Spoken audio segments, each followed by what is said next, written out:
Hey guys, tonight we're diving headfirst into a topic so profoundly soothing, so deliberately unexciting, that you might just find yourself drifting off before we've even scratched the surface. Imagine, if you will, the gentle murmur of a hidden stream, the whisper of wind through ancient pines, and the stoic silence of a carefully placed rock. You're not just listening. You're feeling the cool, smooth surface of a river stone in your palm, its weight grounding you, its history echoing through millennia. You probably won't survive this journey awake, and frankly, that's the whole point. So, before you get comfortable, take a moment to like the video and subscribe, but only if you genuinely enjoy what I do here. And hey, let me know where you're listening from in the comments and what time it is for you right now. It's always wild to see how far these sleepy whispers travel. Now, dim the lights, maybe turn on a fan for that soft background hum, and let's ease into tonight's journey together. You're standing on the precipice of something ancient, something that predates recorded history itself. We're talking about the humble origins of arranging stones, a practice so fundamental, so intrinsically human, it almost feels like an instinct. Forget the manicured Zen gardens for a moment and cast your mind back, way back, to a time when our ancestors weren't contemplating inner peace, but simply trying to survive. Yet, even then, something compelled them to move and place stones with intention. Think about it. Before we had pottery, before we had bronze, before we even figured out how to write down our grocery lists, which, let's be honest, probably just said more berries, less saber-toothed tiger encounters, we were interacting with stones. You picked them up, you felt their weight, you noticed their shape. Maybe you used one to crack open a nut, or to sharpen a stick, or, perhaps, you placed one on top of another. And just like that, without fanfare or philosophical treatises, the very first arrangement was born. It sounds almost comically simple, doesn't it? Just putting one rock on another. But historians still argue whether these earliest arrangements were purely precise, marking a path or a hunting ground door, if they held a deeper, more proto-spiritual meaning. Were they cairns for the departed, markers for sacred spaces, or just a Stone Age version of Kilroy was here? The truth, as often happens, is probably a delightful blend of all three. Imagine a nomadic tribe, hundreds of thousands of years ago, crossing a vast, featureless plain. They need to find their way back. What's the easiest, most durable landmark? Not a sapling, which might die. Not a footprint, which will fade, but a pile of rocks that'll stick around for a while. You can almost hear the grunts of approval.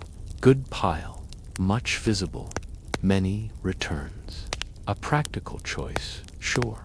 But there's a certain elegance to it, isn't there? A primal recognition of durability and form. Then you have the more mysterious arrangements, the ones that whisper of something beyond the purely utilitarian. Think of the megalithic structures across Europe, like Stonehenge. While not strictly Chinese, these global examples of early stone manipulation show a universal human impulse. You didn't just stack those massive blue stones for a laugh, did you? There was purpose, perhaps astronomical alignment, perhaps ceremonial significance. It wasn't just about putting stones somewhere. It was about putting them just so. This subtle shift from mere utility to deliberate placement marks a crucial turning point. Now, let's narrow our focus back to our sleepy little corner of the world, ancient China. while direct evidence of very early, explicit stone arranging for peace is understandably sparse. Cave paintings rarely feature someone meditating next to a perfectly balanced pebble. We can infer a deep, evolving relationship with the natural world and stones within it. The earliest Chinese cultures were intensely agricultural, tied to the land, to the mountains, to the rivers that carved the very stones they interacted with. You wouldn't think of a pebble as a direct link to the cosmos, but for someone whose entire life depended on the whims of nature, every element held potential meaning. A quirky tidbit from archaeological digs suggests that even early Neolithic settlements in China had an unusual reverence for certain types of stones. We're talking about jade, of course, but also beautifully colored river stones, sometimes found in burials. These weren't just decorative trinkets. They often appear to have been placed with care, perhaps as offerings, perhaps as symbols of a soul's journey. You could say these ancient folks were the original rock collectors, just with slightly higher stakes. Imagine the excitement of unearthing a particularly smooth, perfectly rounded stone, feeling its unique energy. It's not so different from stumbling upon a perfectly balanced cairn today and feeling a flicker of connection to whoever placed it there. So, while we're not talking about perfectly raked gravel and strategically placed boulders in someone's backyard yet, the seeds of the art of arranging stones were undeniably sown in these early interactions. It was about observation, about recognizing inherent beauty, about understanding the profound permanence of stone in a world of fleeting moments. You're beginning to see the bedrock, literally, of a philosophy that would later blossom into a complex, nuanced art form. It's like watching a primordial soup slowly, quietly begin to bubble with the ingredients of something magnificent. You might even find yourself nodding off to the quiet hum of geological time, feeling the slow, deliberate grind of tectonic plates shaping the very stones we're discussing. It's all part of the calming narrative, isn't it? The sheer, overwhelming slowness of it all. Good. Let that deep, ancient slowness settle over you. As those early, practical interactions with stones subtly began to shift, you find yourself moving into a fascinating era where the mundane morphed into the mystical. We're talking about the time when a rock wasn't just a rock. It was a conduit, a protector, a whispered secret from the earth itself. This is where the earliest arrangements weren't just decorative, but deeply intertwined with spiritual beliefs and ancient rituals. You're stepping into a world where animism was king, and every significant natural feature, from a gnarled tree to a towering mountain, was imbued with spirit. Imagine, if you will, being an early Chinese farmer or hunter, your life intrinsically linked to the rhythms of the natural world. The vast, imposing mountains that loomed over your valleys weren't just geographical features. They were the dwelling places of powerful deities, the very bones of the earth. The rivers that snaked through the land carried not just water, but life-giving energy, qi, and the stones. They were the miniature versions of these grand, sacred landscapes, carrying a concentrated essence of their larger counterparts. You'd pick up a stone that looked like a tiny mountain range, or one that had been smoothed by a river into an evocative shape, and feel an immediate, intuitive connection to something greater than yourself. These weren't just pretty pebbles to be admired. They were objects of veneration. You might find them placed on altars, in front of ancestral tablets, or at the entrance to villages. Think of it as ancient feng shui, but with a lot more whispering to rocks. These early Chinese didn't separate the physical world from the spiritual. They were one and the same. So, when they arranged stones, even in simple ways, it was often with a profound sense of purpose, to honor a deity, to ward off evil spirits, to invite good fortune, or to ensure a bountiful harvest. It's a bit like arranging your crystals. Today, only with the added pressure of ensuring your entire crop doesn't get devoured by locusts. No biggie. One of the most mainstream historical facts from this period is the veneration of mountains. Mountains, or shan, were considered sacred, anchors of the land, sources of clouds and rain, and thus vital for agriculture. Emperors would make pilgrimages to sacred peaks, offering sacrifices and performing rituals. It makes perfect sense, then, that if you couldn't haul a mountain into your humble abode, which, let's face it, is a logistical nightmare, you'd bring a piece of it, or at least a stone that represented it, into your spiritual practice. These stones became proxies, mini mountains holding the essence of their grander counterparts, embodying stability, permanence, and a connection to the heavens. A particularly quirky or fringe tidbit from this era involves the practice of geomancy, or feng shui, in its nascent form. While feng shui would later evolve into a complex system of optimizing energy flow, its earliest roots were deeply tied to observing and interpreting the natural landscape. People would choose burial sites or house locations based on the breadth or key of the land, often paying close attention to the arrangement of natural stones and rock formations. A boulder might be seen as a dragon's head, guiding auspicious energy, or a cluster of rocks might form a protective tiger's paw. It wasn't about arranging stones yet, in the artistic sense we'll discuss later, but about recognizing and respecting the existing natural arrangements for their inherent power.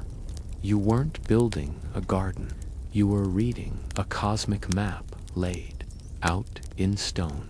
It's like trying to find the perfect spot for your Wi-Fi router, only instead of getting better Netflix streaming, you're trying to get divine blessings and ward off bad luck. Slightly higher stakes, perhaps. Historians still argue whether the earliest intentional placement of stones for non-utilitarian purposes was primarily for commemorative, ritualistic, or divinatory reasons. Was it about marking a significant event, performing a religious ceremony, or perhaps even using the patterns of stones to foretell the future? The lines were often blurred. You might place a stone to remember a loved one, but that act also carried a ritualistic weight, perhaps ensuring their safe passage to the afterlife. Or you might arrange a circle of pebbles during a divination ritual, hoping the spirits would reveal their will through their configuration. Think of the Kong and Bai jade, artifacts from the Liangzhu culture circa 3300 to 2200 BCE. While jade is a specific type of stone, its careful carving and ritualistic placement in burials show an intense focus on certain materials and their symbolic power. The Kong, a tube with a square exterior and round interior, is thought to represent the earth and heaven, respectively, or perhaps a cosmic axis. The Bai, a flat disk with a central hole, is often associated with the heavens. These weren't just raw stones, of course, but the reverence for the material itself and the deliberate shaping and arrangement of it within a funerary context speaks volumes about the deep-seated belief in stone's connection to the spiritual realm. you're not just burying Uncle Bob. You're sending him off with a celestial roadmap carved from sacred stone, even in later periods.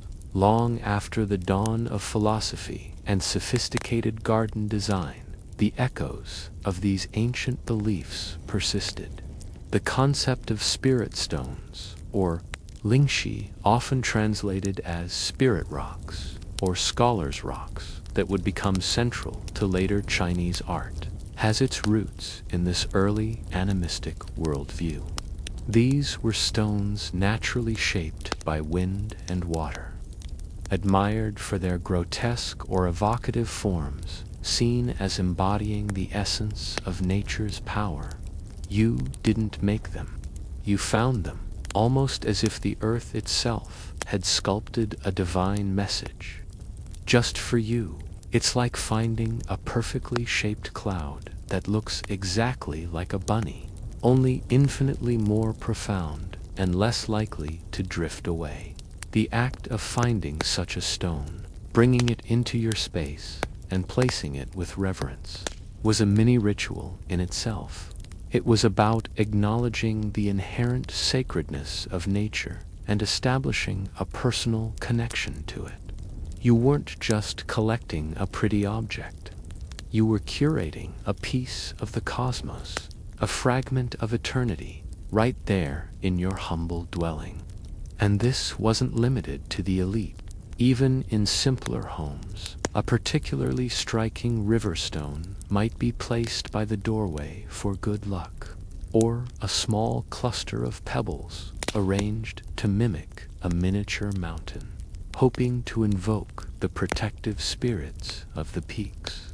So, as you slowly, gently drift through this ancient landscape, remember that every stone placed, every rock admired, carried a weight beyond its physical mass. It was a silent conversation with the unseen, a tangible link to the divine. This deep, intrinsic understanding of stone as alive, as potent, as connected to the fundamental energies of the universe, laid the groundwork for everything that was to follow. Without this mystical foundation, the later evolution of stone arrangement into a sophisticated art form for inner peace would simply lack its soul. It's the whisper of ancestral spirits in every carefully selected pebble, the echo of ancient rituals in every contemplative gaze. Let that quiet resonance lull you further into the gentle depths of history. From the hushed whispers of animistic reverence, you find yourself seamlessly transported to an era of grandeur, an age where the power of emperors wasn't just reflected in grand palaces, but in the very landscapes they commanded. This is where you'll witness the blossoming of elaborate stone gardens within the courts of Chinese emperors, reflecting their power and cosmic ambitions. Suddenly, those humble, spirit-laden stones are elevated to a new status, becoming integral components of vast, meticulously designed pleasure grounds. Imagine yourself as a courtier in ancient Chang'an. Perhaps during the Tang dynasty, you're not just strolling through a patch of grass. You're navigating a carefully constructed microcosm of the universe, designed to impress, to inspire awe, and perhaps to subtly reinforce the emperor's divine right to rule. These imperial gardens were not merely places of leisure. They were living canvases, meticulously crafted to embody philosophical ideals and political might. And at the heart of this intricate design, the artful arrangement of stones. This wasn't about a few lucky pebbles any longer. Oh no, we're talking about colossal boulders, entire rockeries, and carefully sculpted grottos, sometimes transported hundreds of miles at immense cost and human effort. Think about the logistical nightmare of moving a multi-ton rock across ancient China without modern machinery. It makes your last move with a couch seem like a walk in the park. Sometimes thousands of laborers would be employed, vast sums of money expended, all for the sake of one perfectly placed, aesthetically pleasing, and symbolically potent stone. Why? Because for an emperor, controlling and shaping nature on such a scale was a profound demonstration of their mandate from heaven.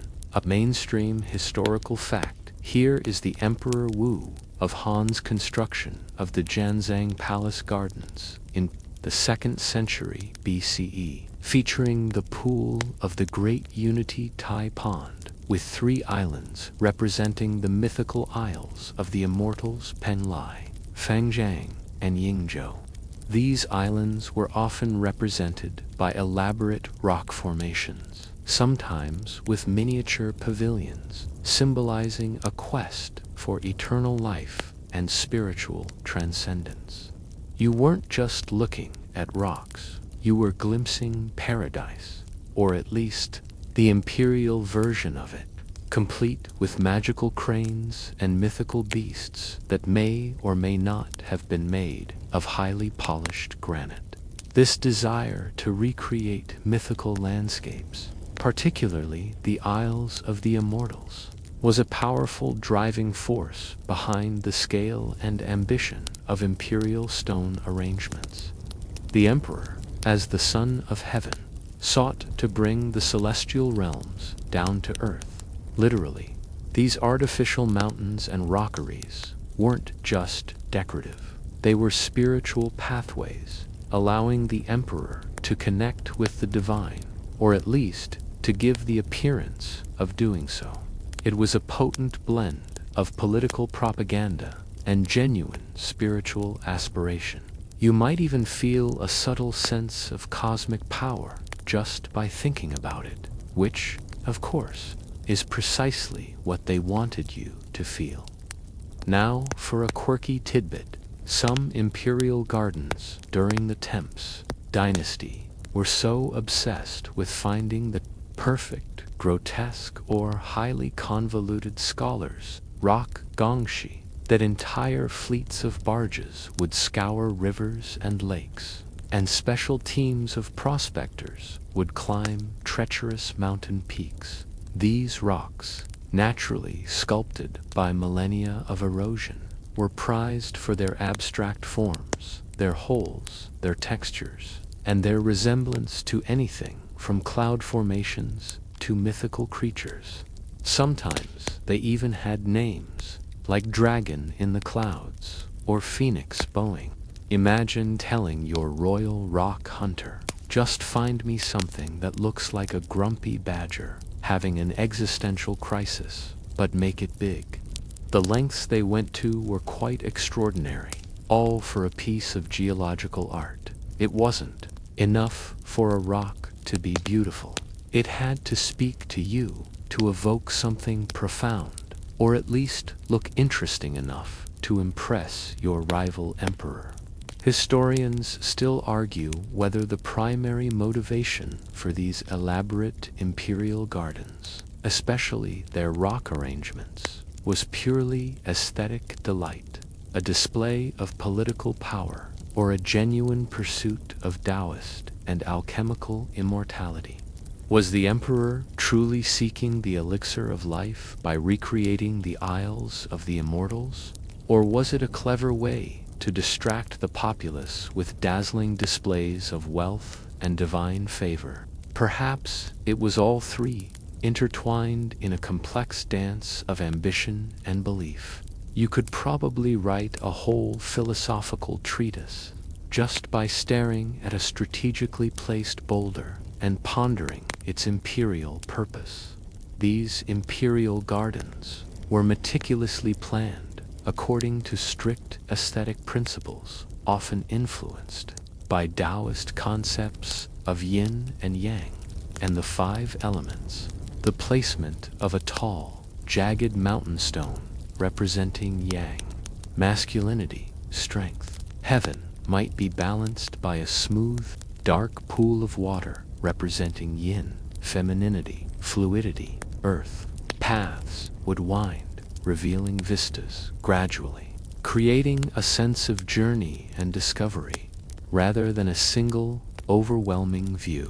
You were meant to wander, to contemplate, to experience the garden as a living entity. It was less about manicured flower beds and more about orchestrating a natural drama, with stones as the silent, powerful protagonists. Think of the artificial mountains or Joshin, which became a hallmark of these imperial landscapes. These weren't just piles of rocks.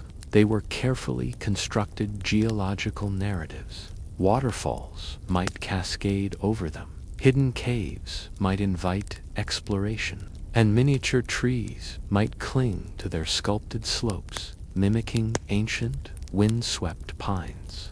The scale was often immense, with some artificial mountains reaching heights that rivaled smaller natural hills. And all of it, every single stone, every trickling stream, was designed to evoke a feeling, to tell a story, to create a sense of harmony and cosmic order that the emperor wished to project onto his realm.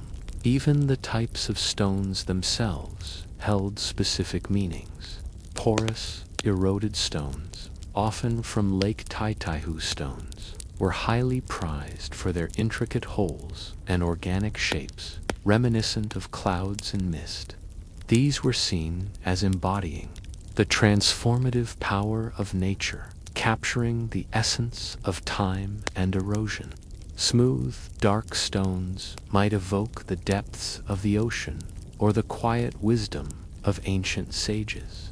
The very texture and color of a stone were chosen with deliberate intent, adding layers of meaning to the overall composition.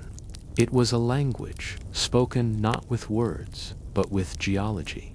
And if you listened closely, you might hear the faint, echoing whispers of ancient dynastic aspirations in every fissure and curve. As you allow your mind to drift through these opulent imperial gardens, filled with the echoes of courtly intrigue and philosophical debate, you begin to understand that the art of arranging stones was far more than just landscaping.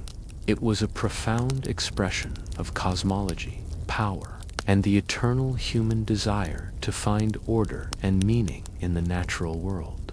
And for the emperors, it was a way to literally build their vision of heaven on earth, one painstakingly placed rock at a time. The sheer audacity of it, the scale, the subtle blending of the natural and the artificial, it's enough to make even the most restless mind finally settle into a quiet contemplation. Good. Let the silent majesty of those ancient stones guide you deeper into slumber. From the grand imperial displays of power and cosmic ambition, you now find yourself stepping into a more introspective realm, one where the appreciation of stones moved beyond mere spectacle and into the quiet, contemplative world of intellectuals. This is where you'll delve into how philosophers and scholars began to codify the principles of stone appreciation, turning it into an intellectual endeavor. The clatter of imperial ambitions fades, replaced by the rustle of scholarly robes and the soft scratching of brushes on silk, as the art of stone arrangement became a subject for deep thought and refined discourse. Imagine a scholar, perhaps during the Song dynasty, a period renowned for its cultural flourishing and intellectual rigor. He isn't merely admiring a grotesque rock in a garden. He's studying it, contemplating its form, texture, and history, perhaps even writing poetry inspired by its silent presence. For these literati stones were no longer just building materials or spiritual proxies. They were objects of profound aesthetic and philosophical inquiry. They saw in stones the very essence of nature's processes: erosion, transformation, resilience, and found in them a mirror for human existence and the cosmos. This shift marked a crucial evolution. What had once been intuitive reverence or imperial decree became a subject for critical analysis and reasoned appreciation. Scholars began to write treatises, essays, and poems dedicated to the three virtues or four excellences of stones. This wasn't just a hobby. It was a serious intellectual pursuit, a way to connect with the natural world and, by extension, with fundamental philosophical truths. You could almost hear the gentle murmur of debate over whether a certain convolution was too grotesque or just grotesque enough. The intellectual stakes were high. For a rock, a mainstream historical fact, here is the prominence of the scholar's rock or gongshi appreciation during the Song dynasty, 962–1279 CE. This era saw an explosion of interest in naturally formed stones, prized for their unique shapes, holes, textures, and perceived spiritual or artistic qualities. These stones were often displayed on intricately carved wooden stands, not in vast gardens, but in scholars' studios, alongside their calligraphy and paintings. They became symbols of intellectual refinement, a tangible representation of a cultivated mind attuned to nature's subtle artistry. It was the ultimate minimalist decor. If your minimalist decor happened to be a 300-pin rock that looked like a grumpy old man, the criteria for judging these scholars' rocks became highly codified. Scholars like Duan, who authored the Stone Catalogue of Cloudy Forest Yunlin Shipu in the 12th century, meticulously categorized and described hundreds of famous stones, outlining their aesthetic qualities. The primary virtues were often described as shou leanness, emaciation, zhou wrinkles, folds, lu holes, perforations, and tu transparency, penetration. These qualities weren't just visual. They were seen as embodying the transformative power of nature, the way water and wind sculpt and refine, revealing the inner essence of the stone. Imagine a connoisseur examining a rock with the same intensity a sommelier might sniff a rare vintage, discussing its notes of erosion and finish of natural polish. A quirky or fringe tidbit related to this scholarly obsession is the rather intense competition that sometimes arose among literati for particularly prized stones. Stories abound of scholars going to great lengths, even to the point of bankruptcy, to acquire a truly exceptional rock. There were also tales of elaborate stone parties where scholars would gather to admire each other's collections, engage in poetic contests inspired by the stones, and even hold conversations with the rocks, interpreting their silent forms. It's a bit like an intensely competitive, highly intellectual rock show, minus the guitars and pyrotechnics, but with infinitely more thoughtful contemplation. You might even find yourself picturing a scene where two rival scholars duel with a barrage of witty couplets about the inherent hollowness of a particular Taihu stone. Historians still argue whether this intense focus on individual stones and their aesthetic principles was a form of escapism from political turmoil, a genuine philosophical quest, or a subtle way of asserting social status among the educated elite. Was it about finding solace in nature amidst the vicissitudes of dynastic change, a true belief in the stone's ability to unlock deeper truths? or simply a sophisticated way to show off one's wealth and refined taste. As with most complex historical phenomena, it was likely a blend of all these motivations, with individual scholars leaning more heavily one way or another. The act of appreciating these stones was not passive. It was an active engagement with form and essence. Scholars would meditate on their shapes, tracing the lines and contours with their eyes, imagining the forces of nature that had sculpted them over millennia. They sought to find in the stone not just a pretty object, but a miniature universe, a landscape in microcosm. A single rock could evoke towering mountains, swirling clouds, a hidden cave, or a flowing river.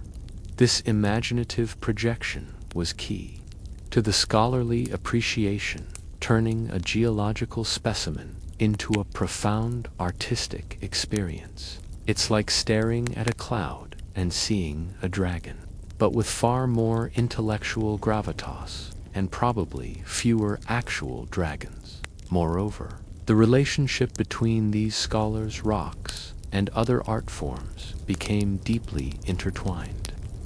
Would often place a particularly inspiring stone on their desk as they worked, drawing energy and inspiration from its silent presence. Painters would study their forms, translating their rugged textures and fluid lines into ink-wash landscapes. The stone wasn't just a muse. It was a teacher, embodying the principles of natural spontaneity and effortless perfection that artists strove to emulate. You can almost feel the quiet hum of creative energy emanating from these ancient studio spaces, fueled by the silent wisdom of the stones. This codification of principles, while seemingly restrictive, actually deepened the appreciation by providing a vocabulary and a framework for understanding. It allowed for more nuanced discussions and a more profound engagement with the art. It moved stone appreciation beyond mere, "I like that one too." Observe the exquisite lieu of this particular formation, a testament to the persistent grace of water over eons. It made it a truly intellectual pursuit, accessible to those willing to delve into its subtleties. And, as you know, nothing says sleepy time quite like detailed aesthetic treatises on porous rocks. As you allow these scholarly discussions to gently swirl around you, you begin to grasp the intricate layers of meaning that were woven into the very fabric of Chinese stone appreciation. It wasn't just about collecting pretty objects. It was about engaging with the deepest questions of existence through the silent, enduring presence of nature's own sculptures. This intellectualization of stone art laid the groundwork for its further development, ensuring that it remained not just a craft, but a profound philosophical and artistic discipline. The quiet weight of centuries of contemplation now settles over you, a comforting presence that gently urges you deeper into peaceful rest. Having explored the intellectual depths to which scholars dove, you now find yourself drifting into the very heart of Chinese thought, where the principles of stone arrangement become inseparable from the ancient wisdom of Taoism. This is where we'll examine the profound influence of Taoist philosophy on the arrangement of stones, emphasizing balance and natural flow. You're not just looking at rocks anymore. You're contemplating the very essence of the universe, distilled into inert matter. Imagine standing in a secluded garden, a place of quiet contemplation, where every stone, every curve of a path, every rustle of bamboo seems to hum with a deeper meaning. This isn't just about aesthetics. It's about embodying the fundamental principles of Taoism, the concept of Tao, the way, the interplay of yin and yang, the beauty of effortless action, wu wei, and the reverence for nature's spontaneity. For the Taoists, the natural world was the ultimate teacher, and stones, in their raw, unadulterated forms, were perfect exemplars of the Tao itself. Taoism, with its emphasis on harmony with nature, simplicity, and the avoidance of artificiality, found a natural canvas in the arrangement of stones. Unlike the imperial gardens that sometimes spoke of human dominance over nature, the Taoist approach sought to collaborate with it, to reveal its inherent patterns rather than imposing rigid designs. It was about creating a space where the qi, the vital energy of the universe, could flow freely and unimpeded. You might even feel a gentle current of this energy, a subtle hum beneath the surface of everything. As you drift further into this concept, a mainstream historical fact crucial. Here is the Taoist concept of yin and yang, which became a foundational principle in Chinese garden design, including stone arrangements. Yin represents the dark, soft, feminine, yielding, and often corresponds to water, valleys, and shadows. Yang represents the light, hard, masculine, assertive, and relates to mountains, peaks, and sunlight. In a garden, you would find tall, jagged rocks, yang, balanced by smooth, dark pools or depressions, yin. A strong, upright stone might be paired with a gracefully cascading waterfall. The goal was not just contrast, but dynamic equilibrium, a constantly shifting balance that mirrored the natural world and, by extension, the universe itself. You weren't just placing rocks, you were orchestrating a cosmic dance in miniature. It's a bit like arranging your living room furniture for optimal energy flow. Only, instead of trying to get good Wi-Fi, you're trying to achieve spiritual enlightenment. No pressure. This emphasis on balance extended beyond just yin and yang. It encompassed the balance of sizes, shapes, textures, and even colors of stones. A massive, imposing boulder might be balanced by a delicate, wind-sculpted formation. Smooth, water-worn pebbles might contrast with rugged.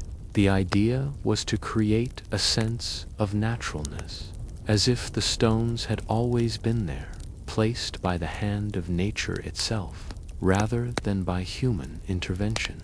This required an almost intuitive understanding of form and composition, a profound sensitivity to the inherent qualities of each stone. Now for a quirky or fringe tidbit.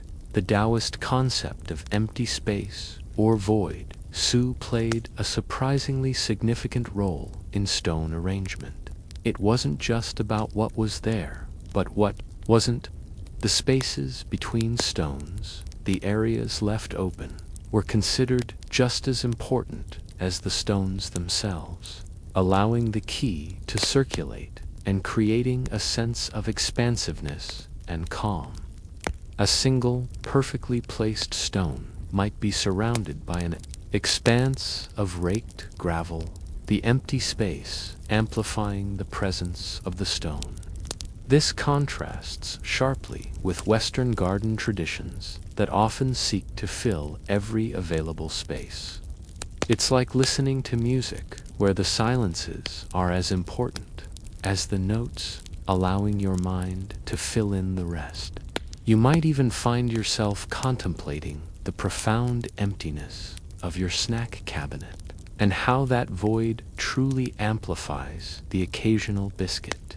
Historians still argue whether the Taoist emphasis on naturalness in stone arrangement sometimes led to a deliberate rejection of overt human artistry in favor of found beauty.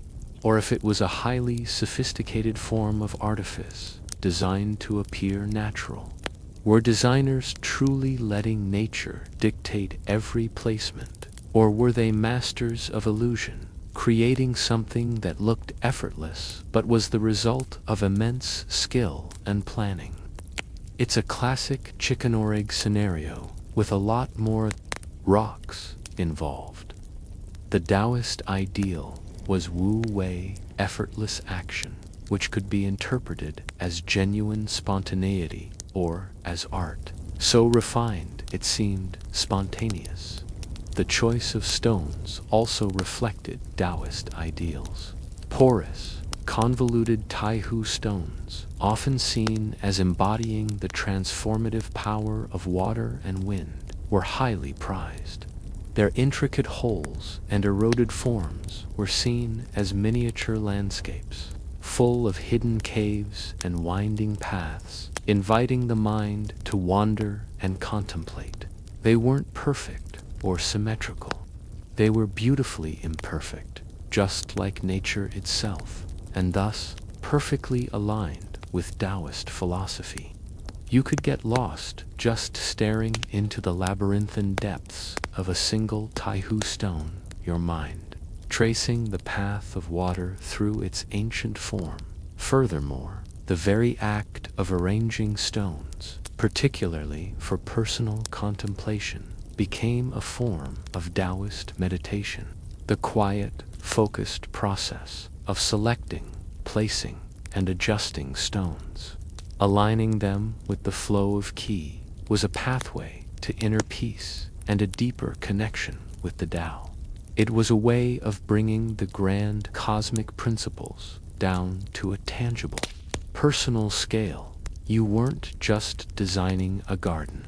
You were shaping your inner landscape, finding balance and harmony within yourself through the external arrangement of natural elements. Think of the way a winding path in a Taoist-inspired garden never takes a straight line. This isn't just for aesthetic appeal. It's because a straight line allows qi to rush through too quickly, dispersing its energy.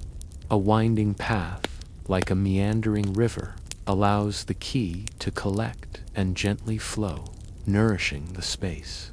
The placement of stones along this path would guide this flow, subtly directing the eye and the energy, creating pockets of stillness and areas of dynamic movement.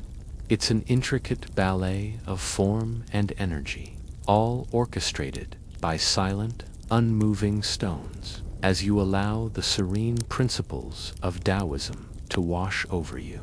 Carried on the silent currents of ancient stone arrangements, you begin to appreciate the profound depth woven into every carefully chosen rock. It's a reminder that true peace often lies not in conquering nature, but in aligning with its immutable wisdom, in finding the perfect balance between stillness and flow. Let the gentle equilibrium of these ancient principles cradle your mind, inviting a deeper, more peaceful rest from the flowing, natural harmony of Taoist principles. You now gently transition to a different kind of spiritual influence, one that brings a sense of disciplined simplicity and a profound appreciation for emptiness and impermanence to the art of stone arrangement. This is where you'll see how Buddhist aesthetics arrive and subtly shape the art, leading to more meditative designs. The wild, untamed essence of the Tao is now filtered through the quiet, contemplative lens of Zen, creating spaces designed not for cosmic flow, but for profound stillness and introspection. Imagine a scene not of grand imperial gardens or scholarly studios filled with conversation, but of a quiet temple courtyard or a secluded monastic retreat. Here, the arrangement of stones takes on a new purpose: to aid in meditation, to strip away distraction, and to evoke a sense of emptiness. transience and the interconnectedness of all things. Buddhism, particularly Zen Buddhism, which flourished in China as Chan Buddhism, brought with it a profound emphasis on mindfulness, direct experience, and the idea that true enlightenment often lies in simplicity and the recognition of impermanence. You might feel a gentle pull towards a sense of calm, a slowing of your internal world, as you consider this shift. While Taoism focused on the dynamic balance of nature and the flow of qi, Buddhism, particularly Zen, often sought to transcend the material world through contemplation. In garden design, this translated into spaces that were minimalist, often stark, and designed to encourage introspection rather than grand display. Stones were chosen not for their elaborate forms or symbolic power in the Taoist sense, but for their ability to evoke stillness, to serve as a focal point for meditation, or to represent abstract concepts like islands in an ocean of gravel, symbolizing the path to enlightenment. A mainstream historical fact here is the development of karasansui, or dry landscape gardens, in Japan, which, while famously Japanese, trace their philosophical and aesthetic roots directly back to Chan. Buddhist influences from China, particularly during the Song and Yuan dynasties. While Chinese gardens generally retained more elements of water and lush planting, the concept of representing vast natural scenes with just rocks and gravel for contemplation originated in China's Buddhist monastic traditions. These minimalist rock gardens, where raked gravel often represents water and strategically placed stones represent mountains or islands, are designed to be viewed from a fixed point, encouraging deep meditation and abstract thought about the nature of existence. You're not just looking at rocks and sand. You're looking at the entire universe, reflected in miniature. And if you squint hard enough, maybe your grocery list. The Buddhist emphasis on impermanence, anicca, meant that, while stones themselves are enduring, their arrangement could evoke the fleeting nature of life and the constant cycle of change. The raking of gravel, for instance, a daily ritual in many Zen gardens, symbolizes the ephemeral nature of human endeavors and the endless cycles of renewal. It's a quiet, repetitive act that cleanses both the garden and the mind. Now for a quirky or fringe tidbit, some Chan Buddhist monks would practice stone-begging kishi, not for food, but for particularly evocative or interesting stones found in nature. This wasn't about collecting for aesthetic display, but about finding a stone that spoke to them, one that embodied a certain teaching or truth. These stones might then be brought back to the monastery and placed in a simple, unadorned setting, often near a meditation hall, serving as a silent cone, a riddle in rock form, to aid in spiritual contemplation. It's like finding a perfectly shaped cloud that reminds you of the fleeting nature of desires, then bringing it home and staring at it for hours. Much more profound than it sounds, trust me.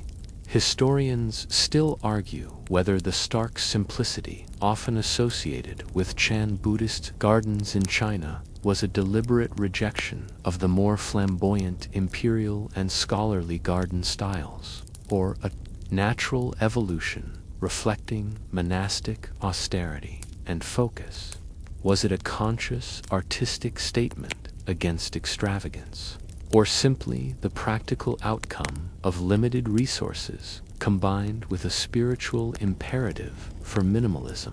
It's a question of intention, where a humble pile of rocks could be seen as either profound spiritual insight or just ... A humble pile of rocks, depending on your perspective, and perhaps how much sleep you've had. The Buddhist concept of satori, or sudden enlightenment, could also be subtly evoked by the surprise or unexpected beauty found in a simple stone arrangement. A single, perfectly balanced rock might, in a moment of quiet observation, trigger a sudden insight, much like a cone can spark understanding. The garden becomes a tool for spiritual awakening, a silent teacher guiding the practitioner towards truth. Moreover, the Buddhist emphasis on the interconnectedness of all phenomena meant that each stone, each grain of sand, was seen as part of a larger, unified whole. A small, seemingly insignificant pebble was as crucial to the overall composition as a massive boulder.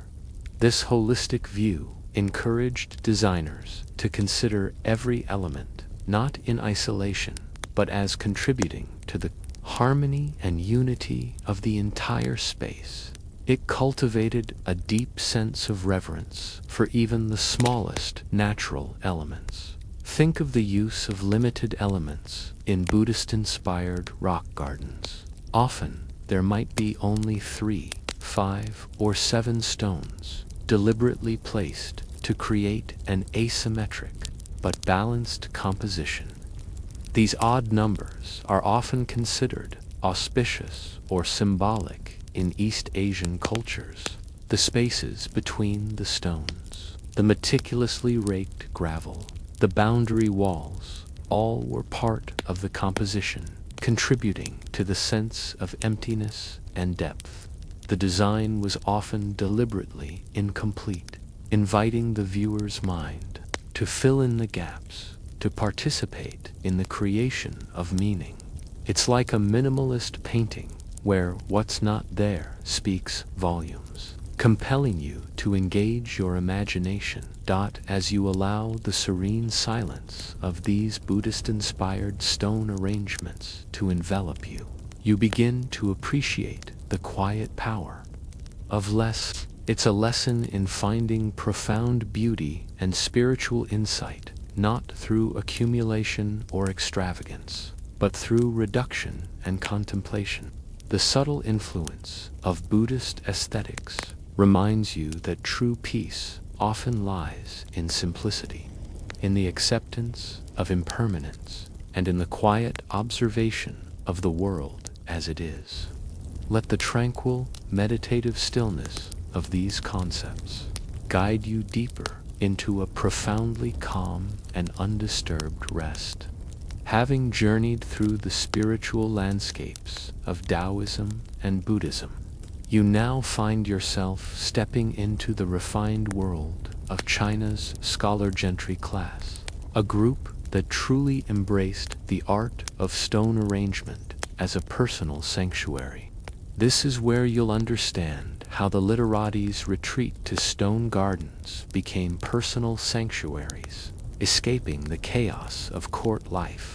The grand imperial pronouncements and austere monastic contemplations now give way to the more intimate, personal reflections of educated gentlemen seeking solace and self-cultivation amidst turbulent times.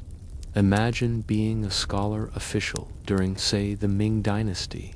You've spent your days navigating the treacherous waters of court politics, dealing with endless bureaucracy, and perhaps witnessing the ebb and flow of imperial favor, often with life or death consequences. What do you yearn for at the end of a grueling day? Not more opulence, not more grand pronouncements, but quiet, peace, a place where you can reconnect with your true self, away from the clamor and corruption. For many literati, this haven was their private garden, and within it, the carefully curated arrangements of stones formed its very backbone. These gardens were often modest in size compared to their imperial counterparts, but they were rich in intellectual and emotional depth. They weren't designed to impress others, but to nourish the soul of their owner. The stones within them were chosen not just for their aesthetic beauty, but for their ability to evoke feelings, inspire poetry, or simply provide a focal point for quiet contemplation. It was a conscious rejection of the external world's demands in favor of an internal cultivation of spirit. You can almost feel the gentle sigh of relief as a scholar sheds his official robes and steps into this personal haven, the scent of damp earth, an ancient stone, a balm to his weary mind. A mainstream historical fact is that the scholar gentry class, particularly from the Song to the Qing dynasties, placed immense value on a life of retirement and communion with nature, often expressed through their private gardens. These gardens became tangible expressions of their philosophical ideals, a blend of Confucian order, Taoist spontaneity, and Buddhist serenity. They were microcosms where the scholar could practice self-discipline, engage in scholarly pursuits, entertain like-minded friends, and simply be. The placement of stones within these gardens was crucial, as they provided the bones and the spirit of the landscape. These literati were highly educated individuals, steeped in classical texts, poetry, and philosophy. For them, a stone was never just a stone. It was a canvas for imagination, a silent poem, a miniature mountain range to traverse with the mind's eye. The selection and arrangement of stones became a deeply personal act, reflecting the owner's character, erudition, and spiritual inclinations. It was a subtle form of self-expression, a quiet autobiography etched in rock. Now, for a quirky or fringe tidbit, many literati gardens would feature a library stone or reading stone, dushushi, a specially chosen and placed stone near a study or pavilion, often with a flat surface suitable for resting books, or simply an evocative shape meant to inspire poetic thought. These stones weren't just decorative. They were functional companions to intellectual life, silent witnesses to countless hours of study and contemplation. Imagine having a favorite armchair, but instead of upholstery, it's a centuries-old rock with the perfect indent for your elbow, and probably a better listener, too. Sometimes these stones would even be seen as having personalities, with scholars conversing with them in their solitude, finding wisdom in their silent presence. Historians still argue whether the embrace of garden building and stone collecting was primarily a genuine spiritual retreat, a form of sophisticated leisure, or a subtly subversive act against imperial authority. Was it a true escape from worldly concerns, a refined pastime for the cultured elite, or a quiet declaration of independence, demonstrating that true satisfaction could be found outside the official hierarchy? It's a nuanced debate, as many scholars did genuinely seek solace, while others certainly appreciated the social cachet of a well-designed garden filled with rare stones.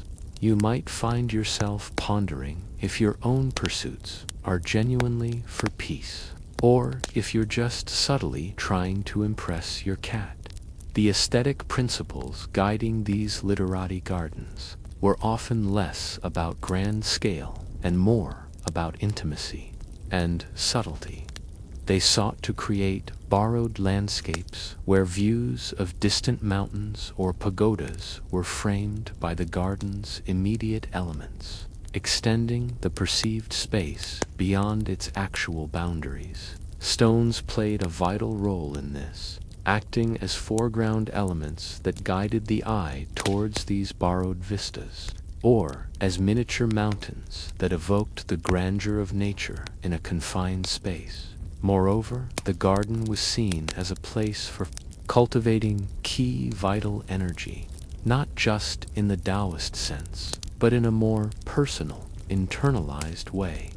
By arranging stones and water, by planting trees and flowers, the scholar was creating a harmonious environment that would nourish their own internal energy, promoting health, longevity, and mental clarity. The garden became a living, breathing extension of their inner self, a place where they could truly flourish. It was like a spiritual gym, but instead of lifting weights, you're just quietly admiring a peculiarly shaped rock. Think of the famous gardens of Suzhou, like the humble administrator's garden or the lingering garden, many of which were originally created by literati. These gardens are masterworks of calculated informality, where every rock, every bridge, every pavilion is meticulously placed to create a sequence of ever-changing views and experiences. The stones, particularly the grotesque Taihu stones, are often used as focal points, inviting contemplation and providing visual anchors within the winding paths and flowing water features. They are not merely decorative elements.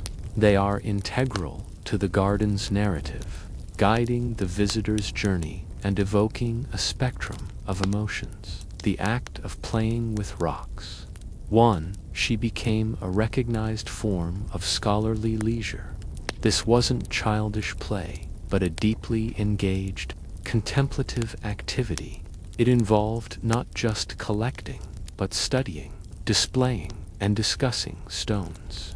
They were appreciated for their history, their geology, their aesthetic qualities, and their ability to evoke grander natural forms. It was a sophisticated game, played with the Earth's silent treasures, each one holding a universe of meaning for the discerning eye. As you immerse yourself in the quiet sanctuaries of these ancient scholars, feeling the gentle weight of their contemplation and the soothing presence of their carefully chosen stones, you begin to understand the profound connection between inner peace and the deliberate shaping of one's immediate environment. These gardens and the stones within them were not just retreats from the world, but places for the world to be seen and understood anew through the lens of a cultivated mind. Let the serenity of these personal havens, built with the wisdom of ages, now envelop you, guiding you deeper into a tranquil and restorative sleep. From the quiet, contemplative gardens of the literati, you now find yourself embarking on a new kind of adventure, one that requires a keen eye and a patient spirit, the fascinating pursuit of collecting unusual stones. This is where we'll uncover the fascinating world of collecting quirky rocks, valued for their unique shapes, textures, and even resonant qualities. You're no longer just admiring what's already there. You're actively searching, discerning, and perhaps even haggling for that perfectly imperfect geological specimen. Imagine yourself as a passionate collector, perhaps in the bustling markets of Hangzhou or by the meandering banks of Lake Tai. You're not looking for mere pebbles, but for gongshi or scholars' rocks, those natural marvels, sculpted by wind, water, and time into evocative forms. This wasn't just a casual hobby. It was an intense, sometimes obsessive, pursuit driven by a deep aesthetic sensibility and a desire to connect with nature's raw artistry. Every crack, every hole, every sinuous curve told a story, hinting at millennia of geological processes. You can almost feel the thrill of discovery, the quiet excitement of spotting a unique form amidst a pile of ordinary rocks. This particular passion for collecting the grotesque and the abstract in stone grew organically from the earlier reverence for natural forms and the philosophical inclinations of the literati. It wasn't about imposing human will on nature, but about finding nature's own masterpieces. These rocks were seen as small universes, microcosms of grand mountains and ancient landscapes, embodying the very essence of key vital energy and the Tao the Way. A mainstream historical fact here is the widespread practice of collecting Taihu stones, Taihu Shi, celebrated for their distinctive porous, eroded, and often fantastical shapes. These limestone rocks, naturally sculpted by the waters of Lake Tai in Jiangsu province, became incredibly popular from the Tang dynasty onwards, reaching their zenith in the Song dynasty. Their complex formations, with their intricate holes, lu, wrinkles, zhou, and overall leanness, show, and penetration too, were highly prized. They weren't just rocks. They were abstract sculptures created by nature, inviting contemplation and sparking the imagination. You could spend hours gazing at a single Taihu stone, tracing its labyrinthine passages, imagining tiny spirits residing within its hollows. The pursuit of these stones wasn't always easy or inexpensive. Acquiring large, particularly fine specimens could involve considerable effort and expense, sometimes requiring special expeditions to remote areas or complex negotiations. There are tales of rocks being transported on specially built barges, requiring the efforts of many laborers, sometimes even causing local consternation due to the disruption. Imagine a modern-day art collector commissioning a giant forklift just to get their new sculpture into their apartment.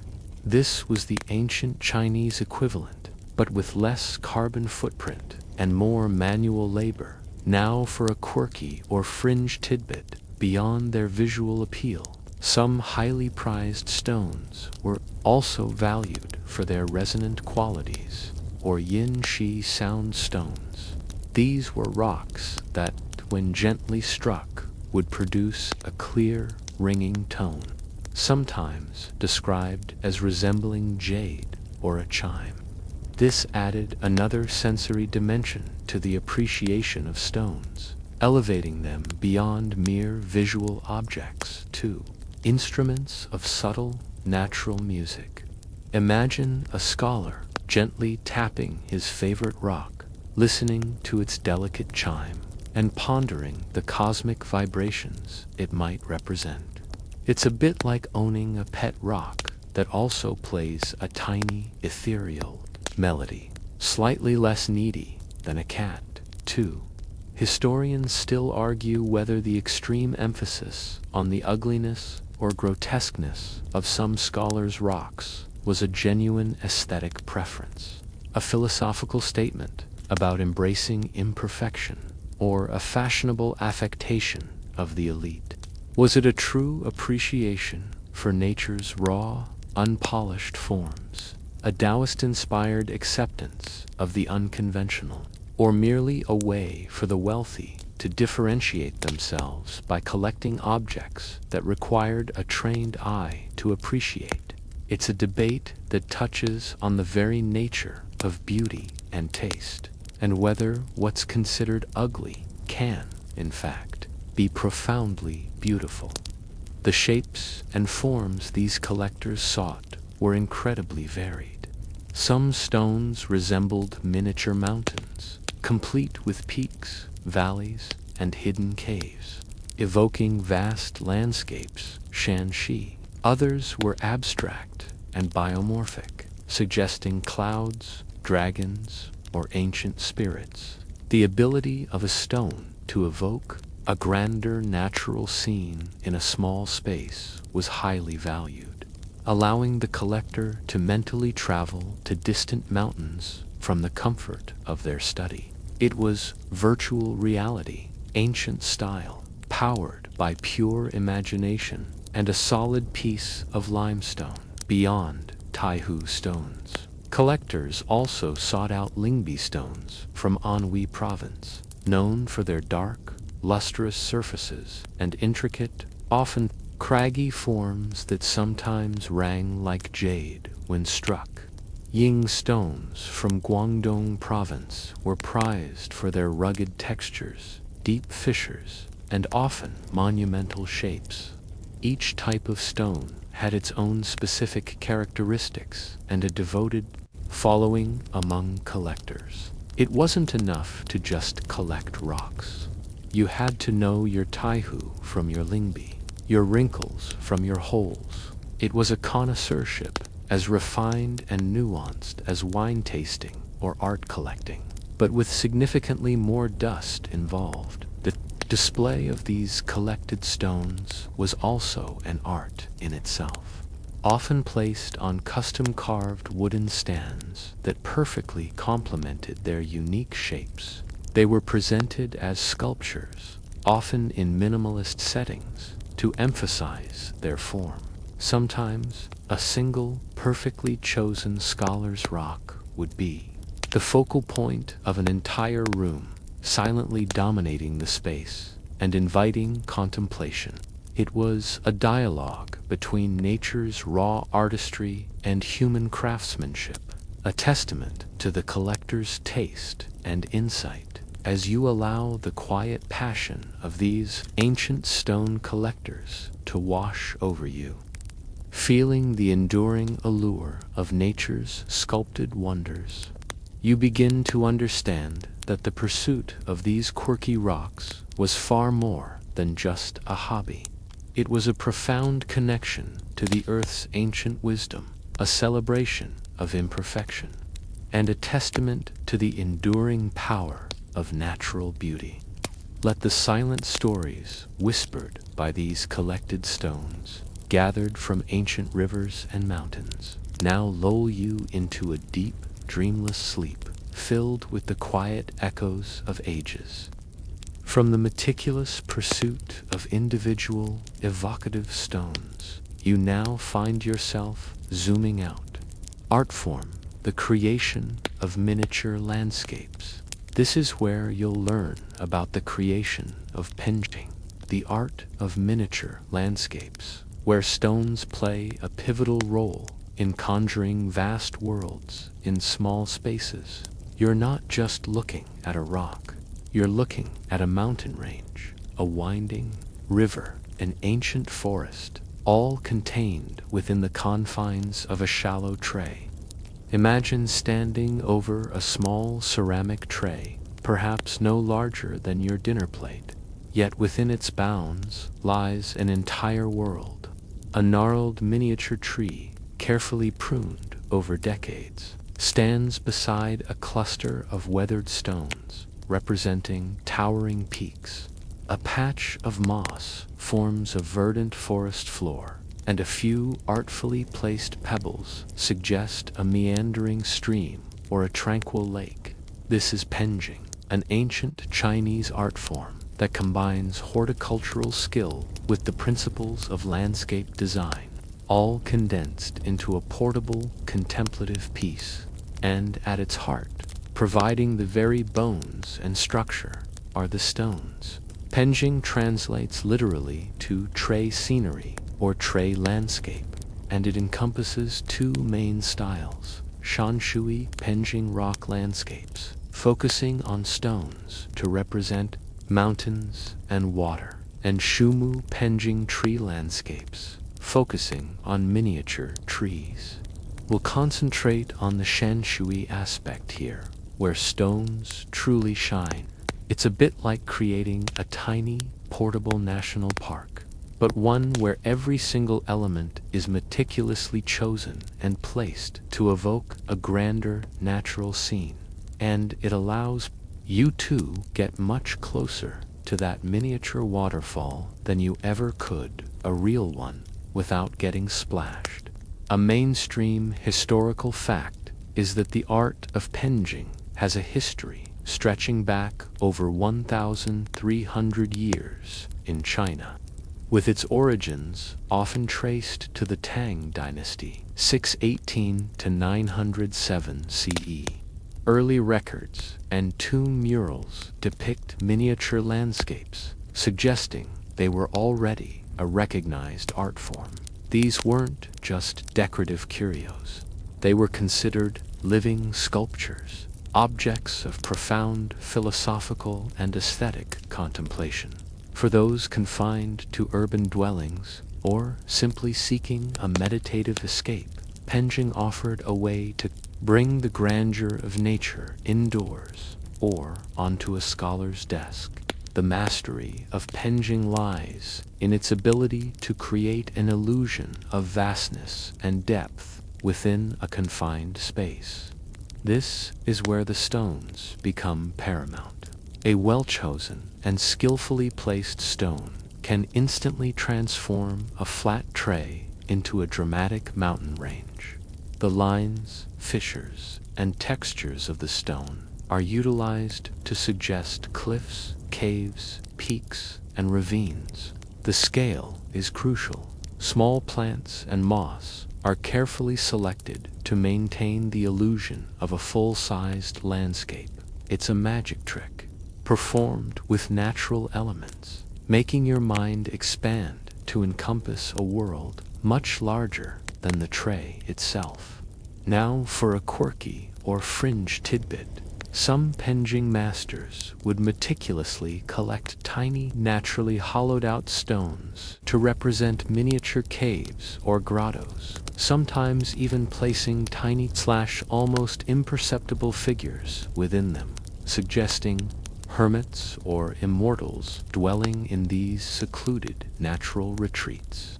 The idea was to create a sense of hidden depths and inviting mystery within the miniature landscape, encouraging the viewer to imagine themselves exploring these tiny, inaccessible worlds.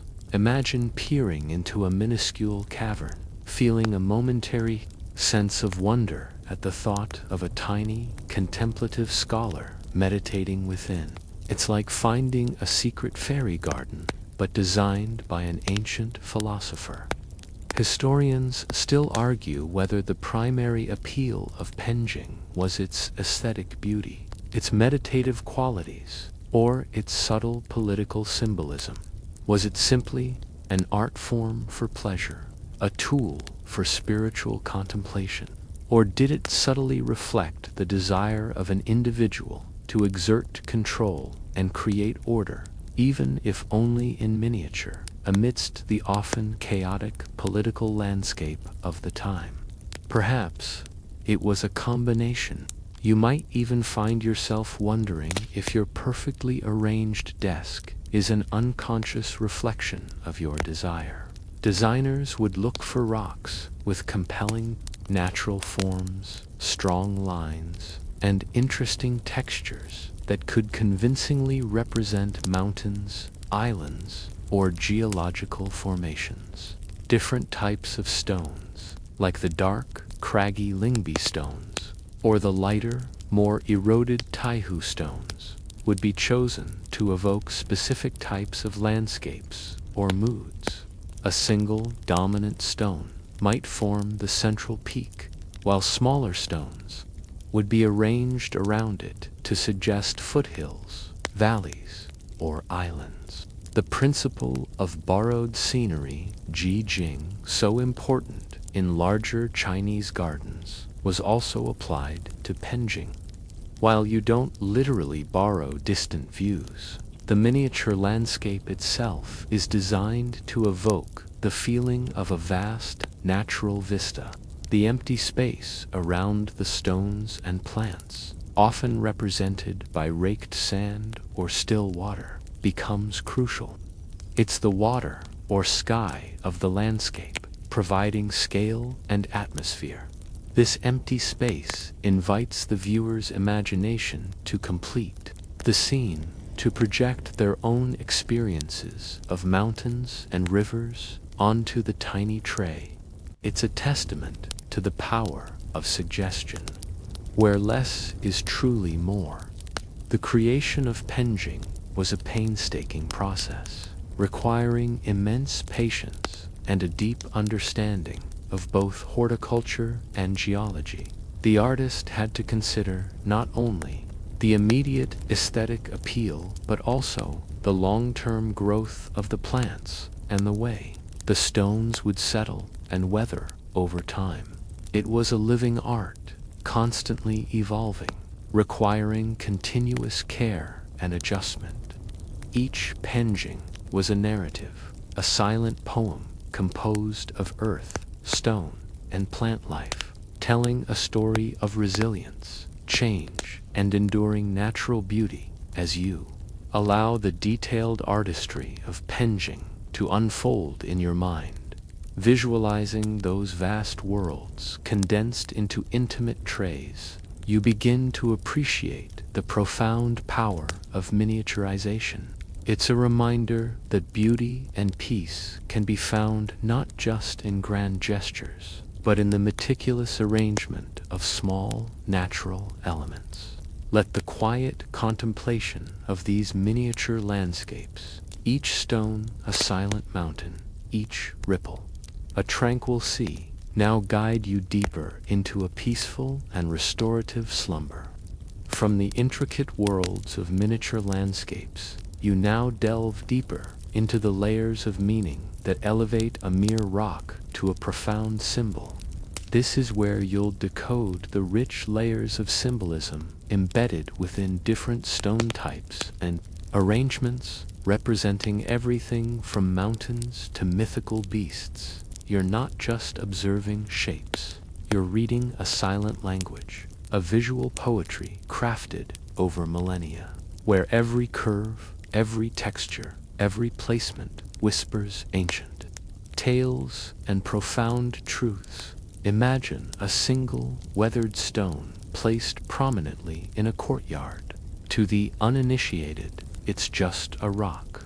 But to someone versed in the subtle language of Chinese garden art, it could be a towering mountain, a wise sage meditating, a roaring dragon, or even the abode of immortals.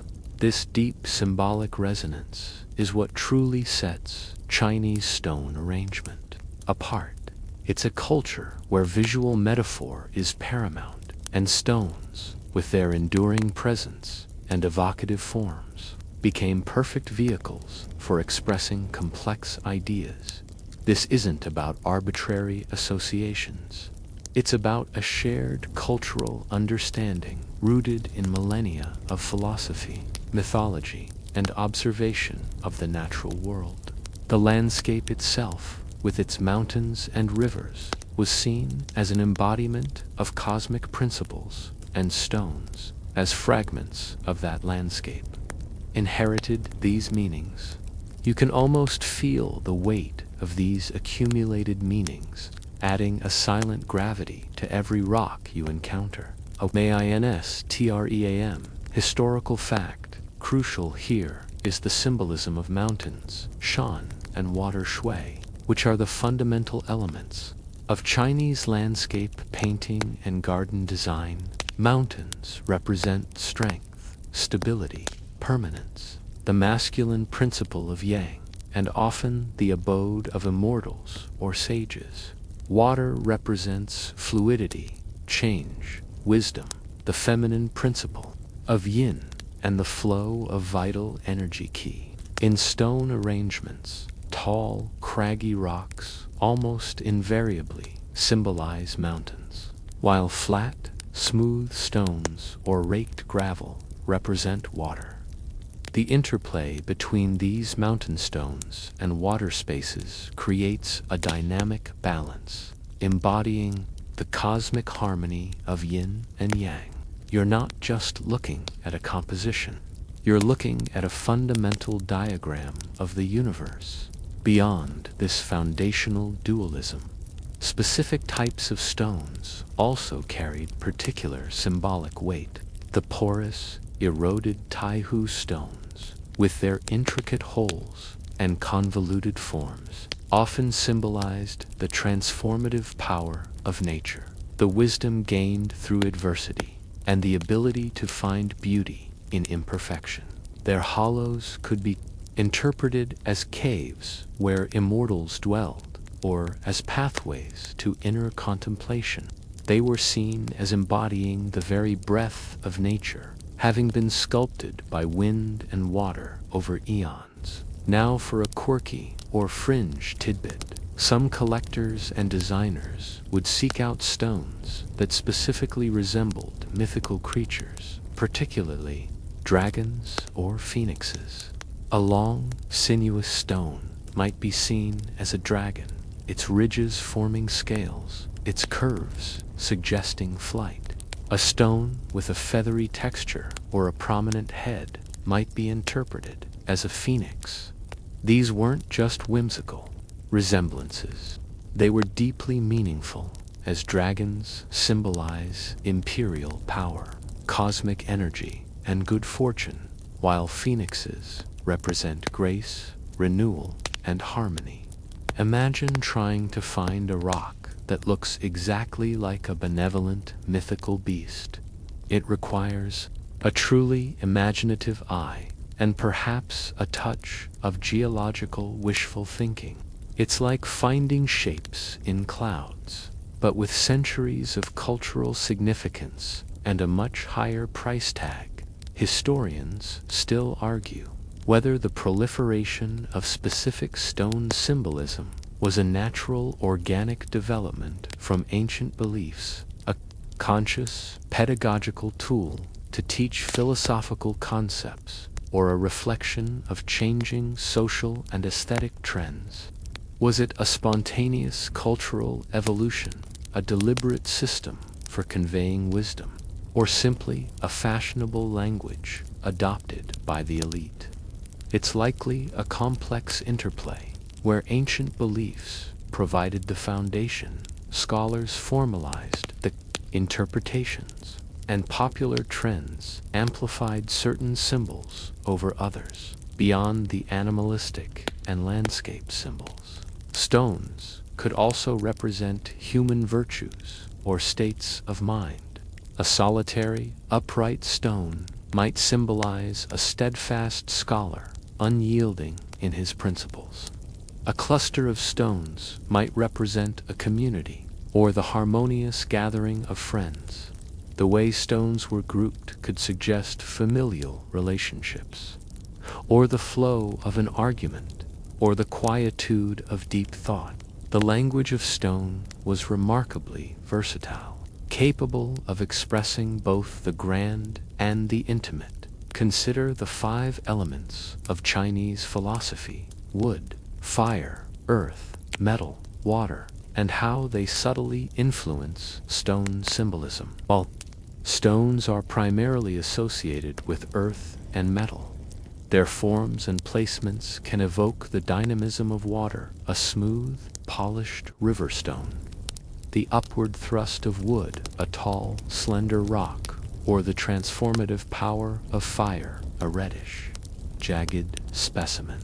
The entire universe, in its energetic and material manifestations, could be subtly referenced through the thoughtful arrangement of stones. The deliberate imperfection of many valued scholars' rocks, with their holes and crags, also carries profound symbolism. It speaks to the Taoist appreciation for naturalness and the rejection of artificial perfection.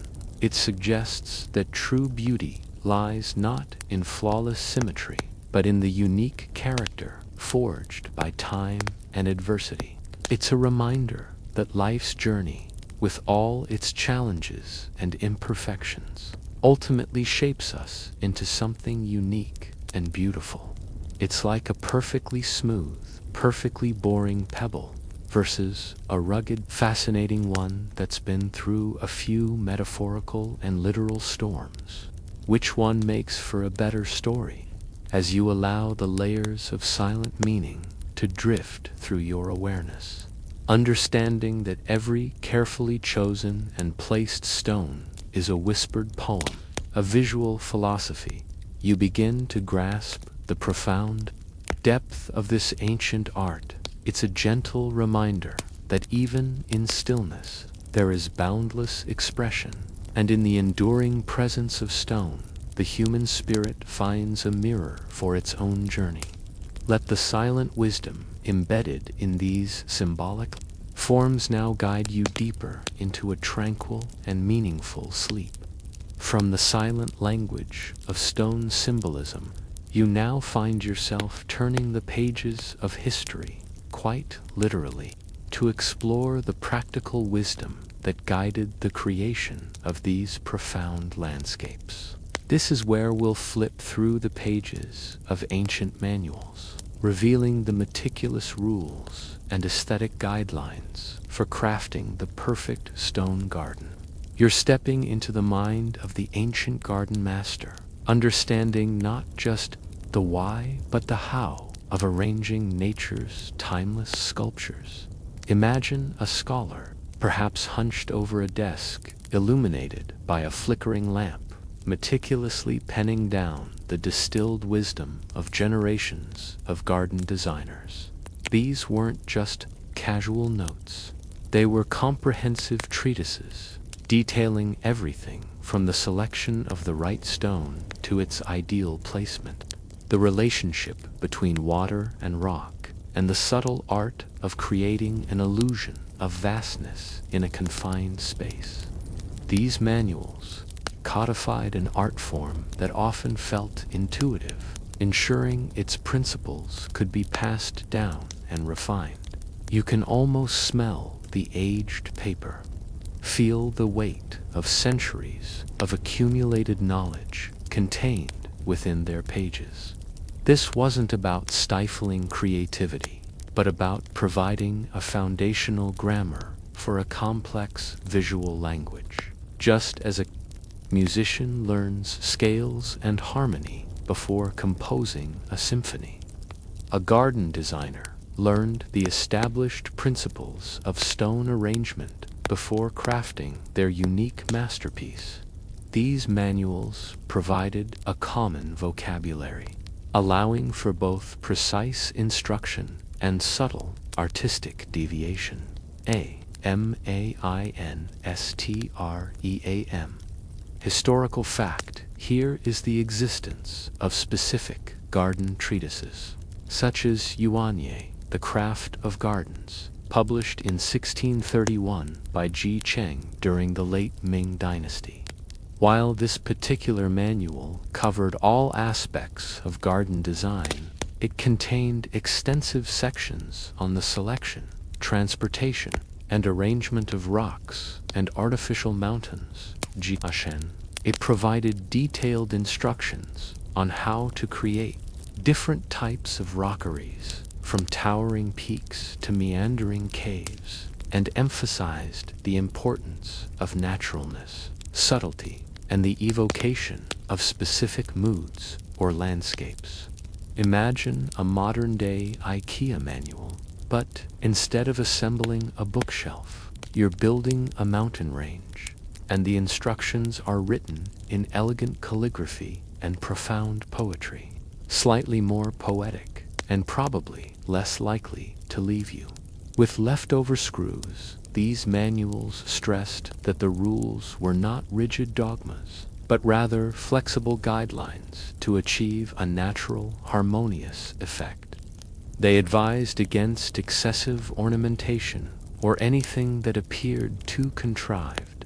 The goal was to make the human hand invisible, to create a scene that looked as if nature itself had sculpted it. This required immense skill and an almost intuitive understanding of natural forms. Now for a quirky or fringe tidbit. Some manuals included advice on how to age a newly acquired stone to make it blend seamlessly into an existing garden. This might involve burying it partially for a period, letting moss and lichen grow on it, or even subtly altering its surface with natural pigments to match older stones. It was an ancient form of accelerated weathering, designed to achieve that coveted ancient and natural look faster than millennia of actual erosion. Imagine trying to make your brand new kitchen counter look like it's been there for 1,000 years. It's a testament to their dedication to naturalness.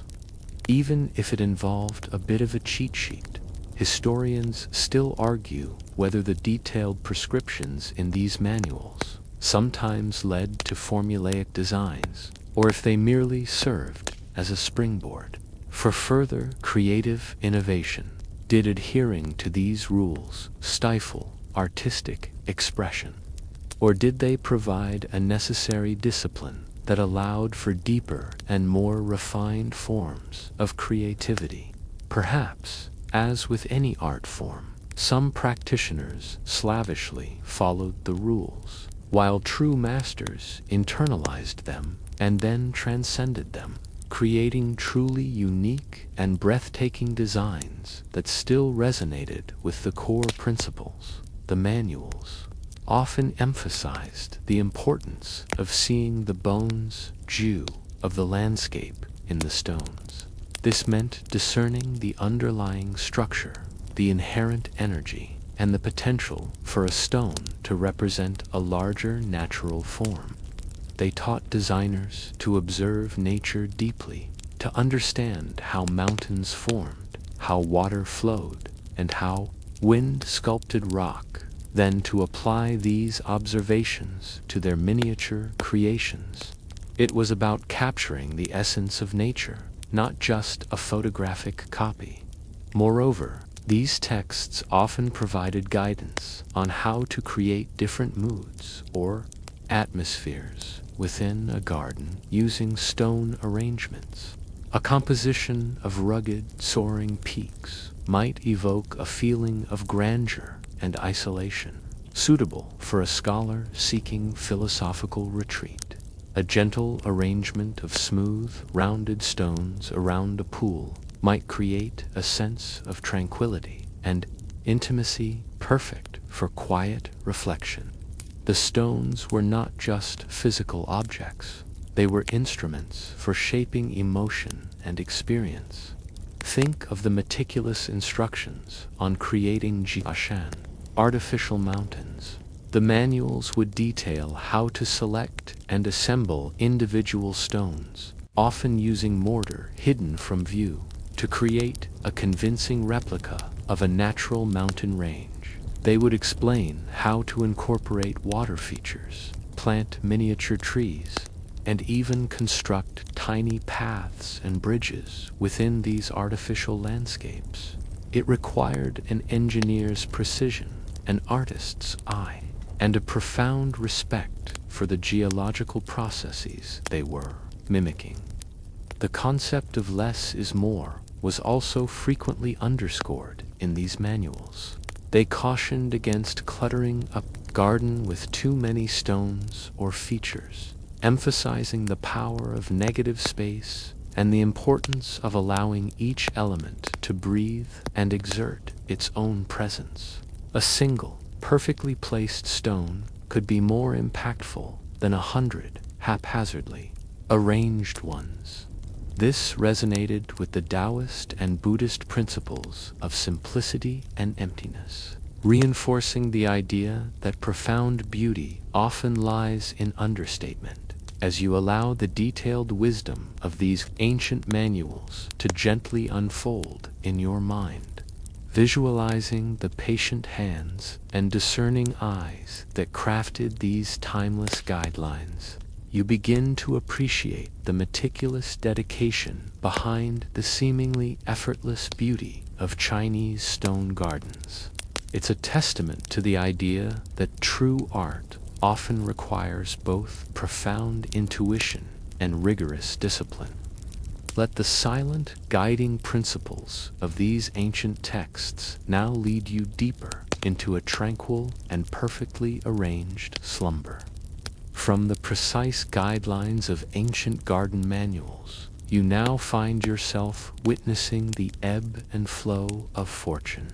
As the meticulous art of arranging stones, like many cultural practices, faced periods of decline and subsequent resurgence. This is where you'll observe the art's decline and revival, mirroring dynastic shifts and cultural tides. You're not just tracing an art form's journey. You're seeing how deeply intertwined it was with the political stability, economic prosperity, and philosophical currents of imperial China. Imagine a grand imperial garden falling into disrepair, its carefully placed stones crumbling, its raked gravel overgrown with weeds, of larger historical forces at play. Like a river whose course changes with the seasons, the popularity and practice of stone arrangement waxed and waned, influenced by the rise and fall of dynasties, foreign invasions, and shifts in prevailing philosophical thought. The golden ages of Chinese garden art and stone appreciation often coincided with periods of peace, prosperity, and cultural flourishing, such as the Thames and Song dynasties. In these times, emperors had the resources to commission grand gardens. The appreciation for natural beauty and philosophical contemplation in 1127 CE, and later the tumultuous Yuan dynasty, 1271 to 1368 CE, established by the Mongols, saw significant disruptions to traditional Chinese art forms, including garden building and stone appreciation. While the art didn't vanish entirely, the grand scale of imperial patronage diminished, and the scholar gentry class, dispossessed or disaffected by foreign rule, often retreated further into private contemplation. The emphasis shifted from public display to personal solace, and the resources for elaborate garden construction became scarcer. You can almost feel the quiet resilience of a single scholar tending to his modest penjing in a time of great upheaval, finding solace in its unchanging beauty. During times of political instability, economic hardship, or foreign invasion, the elaborate construction and maintenance of gardens naturally became less of a priority. Resources were diverted to defense or survival. The leisure time required for deep aesthetic contemplation dwindled. Moreover, successive dynasties sometimes brought different cultural preferences or priorities, leading to periods where the traditional arts might be neglected or even suppressed in favor of new forms of expression. It's a bit like trying to maintain a perfectly manicured lawn during a zombie apocalypse, not exactly high on the to-do list. Now, for a quirky or fringe tidbit, during some periods of decline, particularly after the fall of a dynasty, it wasn't uncommon for prized garden stones from imperial or aristocratic estates to be looted, sold, or even deliberately destroyed as symbols of the overthrown regime. Conversely, some stones might be secretly taken and hidden away by loyalists, preserved as relics of a past era, only to resurface generations later. Imagine a shadowy figure sneaking out of a ruined palace with a priceless scholar's rock tucked under their arm, a tiny piece of cultural heritage saved from oblivion. It gives a whole new meaning to rock-solid investment. Historians still argue whether the periods of decline for Chinese stone art were primarily due to economic constraints, changing political ideologies, or shifts in philosophical and aesthetic taste. Was it simply too expensive to maintain during hard times? Did new rulers disdain the old ways? Or did the very definition of beauty evolve, pushing stone arrangement out of favor? It's a nuanced question, as all these factors likely played a role. Stability and economic prosperity returned. There was often a conscious effort to revive and even elevate the cultural traditions of the past. The art of stone arrangement, deeply embedded in Chinese culture and philosophy, inevitably found its footing again. The Ming Dynasty, following the Yuan, saw a significant resurgence in garden building and scholarly pursuits. Even during periods of decline, kept the flame of appreciation alive in their private retreats. They served as cultural custodians, passing down knowledge and taste through their writings and their own modest practices.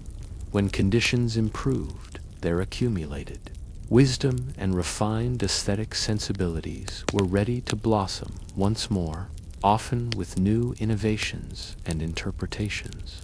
It's like a perennial plant lying dormant through winter, only to burst forth with renewed vigor in the spring.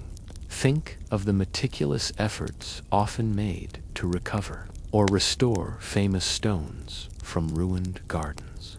There are accounts of later emperors or wealthy collectors seeking out legendary Taihu stones that had been lost or abandoned, sometimes relocating them at immense effort to new gardens, treating them as national treasures.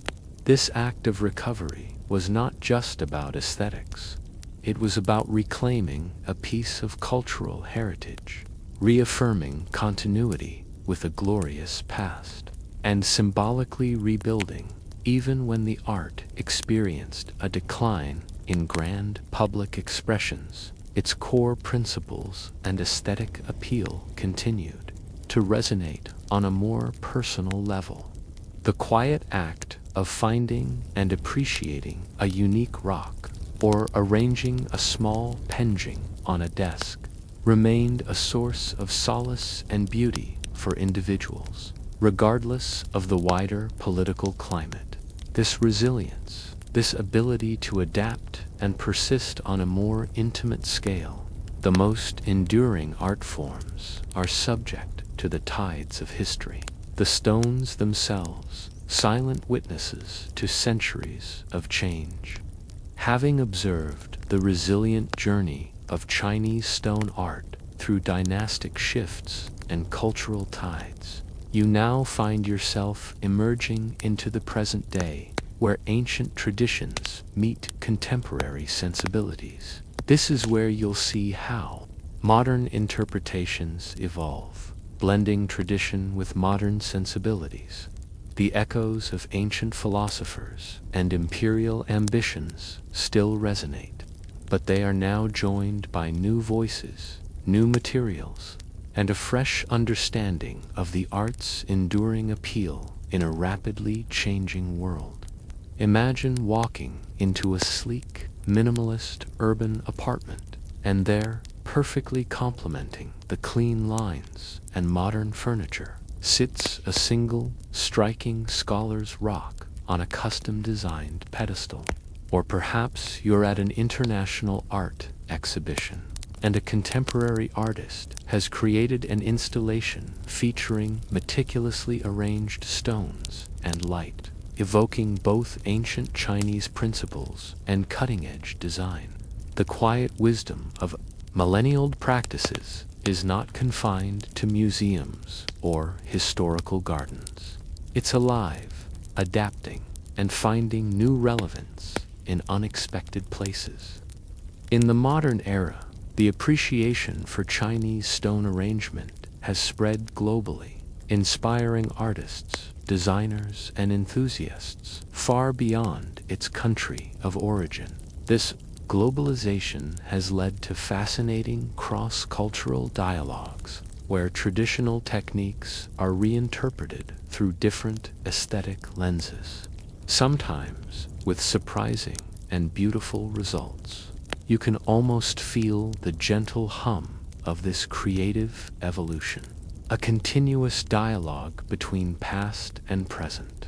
A mainstream historical fact here is the global popularity of bonsai and penjing, which have seen a massive resurgence in interest worldwide.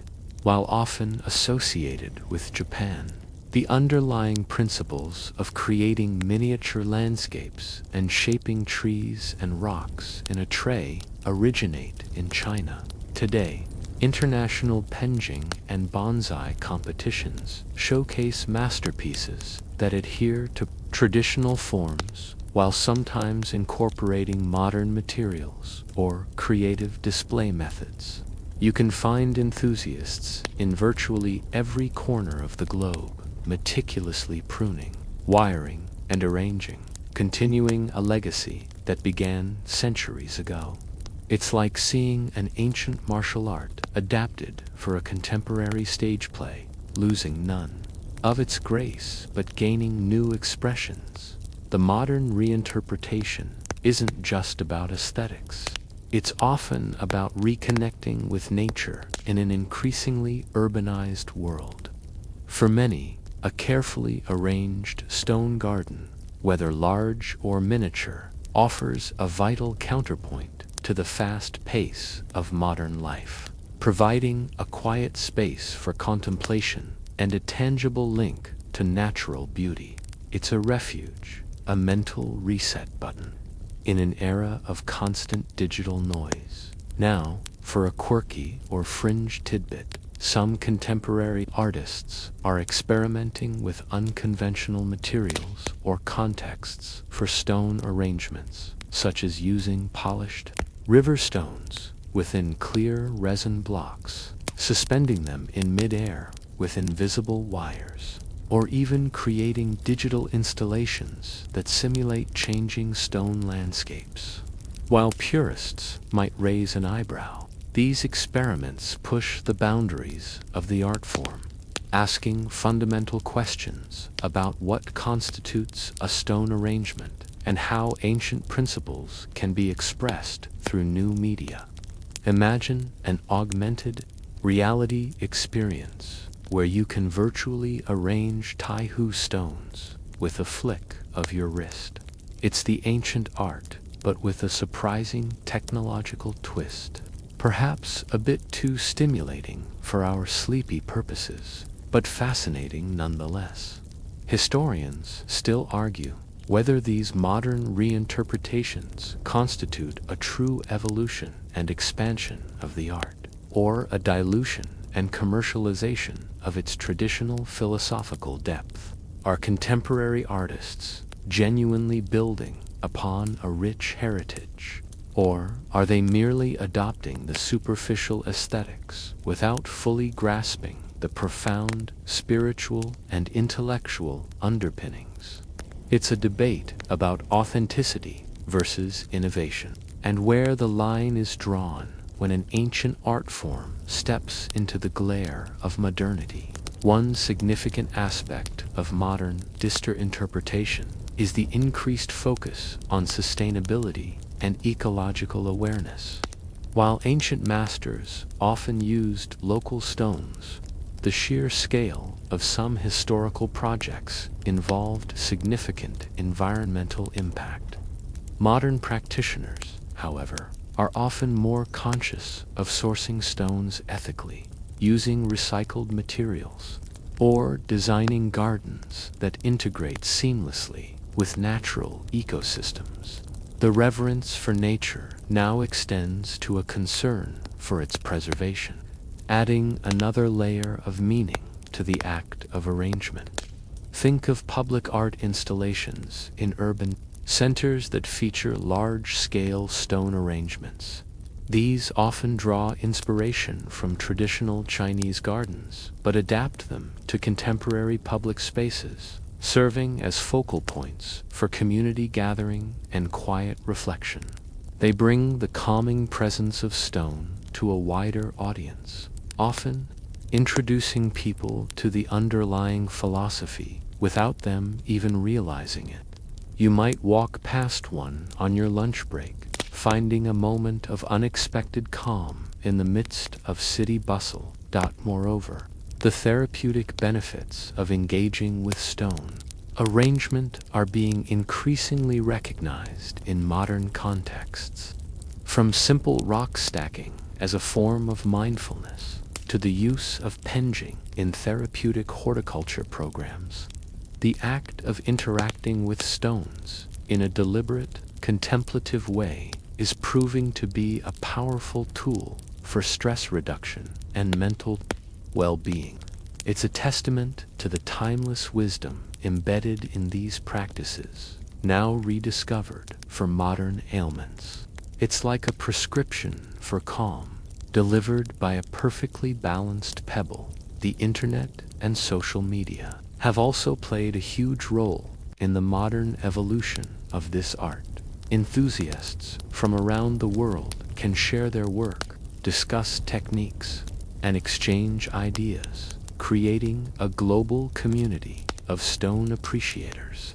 This digital exchange allows for rapid innovation and a constant flow of new interpretations, ensuring the art remains vibrant and dynamic. You can literally scroll through thousands of beautiful stone arrangements from the comfort of your bed, perfect for sleepy contemplation, as you allow the contemporary expressions of this ancient art to dance in your mind, blending the wisdom of the past with the creativity of the present. You begin to appreciate the enduring power of natural forms to inspire and soothe.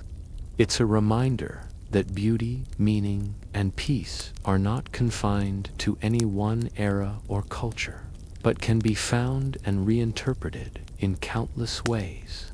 Let the quiet innovation and timeless appeal of these modern stone arrangements now guide you gently into a restorative and creatively inspired sleep.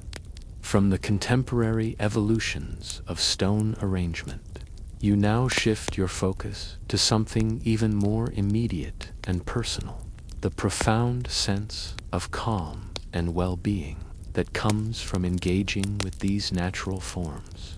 This is where we'll consider the therapeutic stone benefits, connecting you to a timeless practice for inner peace. It's not just about appreciating art, it's about experiencing a tangible sense of tranquility, a gentle slowing of the mind, simply by being in the presence of or interacting with thoughtfully arranged stones. Imagine feeling the cool, smooth surface of a river stone in your palm, its weight comforting, its texture grounding. As you run your thumb over its contours, your mind begins to quiet. The endless chatter, the worries of the day, the incessant to-do lists, they all begin to recede, replaced by the simple, profound presence of the stone. This isn't just wishful thinking. It's a real, measurable effect that countless individuals throughout history, and especially today, discover through engaging with stones. The very act of selecting, arranging, or even simply observing stones can be a deeply meditative process. It engages your senses, requiring focus and attention to detail. It encourages patience as you experiment with different placements and perspectives, and it fosters a connection to the natural world, a primal grounding that can be incredibly soothing in our often disconnected, high-stress lives. You can almost feel a wave of calm washing over you, a gentle release of tension, just by contemplating this quiet interaction. A mainstream historical fact here is the long-standing use of gardens, including those featuring stone arrangements, as spaces for contemplation and healing in various cultures, particularly in East Asia, have incorporated minimalist rock gardens, not just for aesthetic appeal, but specifically as aids for meditation and spiritual cultivation. The quiet, unchanging presence of stones provides a stable visual anchor, allowing the mind to settle and focus, much like a mantra or a breathing exercise. It's a natural form of mindfulness, predating any modern self-help book. The silence, of stones is also a profound aspect of their therapeutic benefit. In a world saturated with noise, traffic, phones, constant media, the voiceless presence of a rock is a welcome respite. It demands nothing of you, offers no opinions, and simply is. This quiet acceptance allows your own internal dialogue to soften, creating space for stillness and clarity. It's like having a very patient, very wise, and entirely new therapist made of solid granite. Now for a quirky or fringe tidbit in some modern wellness practices. There's a resurgence of interest in stone balancing as a form of meditative art and stress relief. This involves carefully stacking stones, one on top of another, relying on balance and gravity to create seemingly impossible formations. The intense focus required to achieve balance, the patience, and the acceptance of failure as stacks inevitably tumble are all powerful lessons in mindfulness and resilience. Imagine spending an hour gently placing one pebble atop another, feeling the delicate shift of weight, the subtle vibrations, until a fragile tower emerges. It's an incredibly calming and grounding activity, though perhaps not for those prone to sudden sneezes. Historians still argue whether the perceived therapeutic benefits of engaging with stone art are primarily due to the intrinsic aesthetic qualities of the stones, the psychological effects of engaging in a focused, repetitive activity, or the cultural and philosophical associations embedded in the practice. Is it the beauty itself that soothes, the act of creation that calms, or the deep historical and spiritual meaning that resonates with us? It's likely a synergistic effect, where all these elements combine to create a uniquely powerful sense of peace. The tactile experience of handling stones also contributes significantly to their therapeutic power. The different textures, smooth river stones, rough granite, porous volcanic rock, provide sensory input that can be deeply grounding. The weight of a stone in your hand can anchor you to the present moment, pulling your awareness away from anxieties about the past or future. This connection through touch is a fundamental human need, often overlooked in our increasingly digital world. Consider the simple act of raking sand or gravel in a dry garden. This repetitive, rhythmic motion is inherently calming, much like knitting or kneading dough. The visual patterns created are satisfying, reflecting a sense of order and control. The entire process becomes a moving meditation, a quiet ritual that cleanses both the physical space and the mental landscape. You're not just moving sand, you're gently sweeping away worries, creating a fresh canvas for your mind. The permanence of stones, too, offers a unique comfort. In a world of constant change and uncertainty, stones endure. They have witnessed millennia, unmoved by human dramas. Their silent strength can provide a subtle sense of stability and reassurance, reminding us of larger, slower rhythms than our own fleeting lives. It's a profound perspective shift, seeing your momentary troubles against the backdrop of geological time.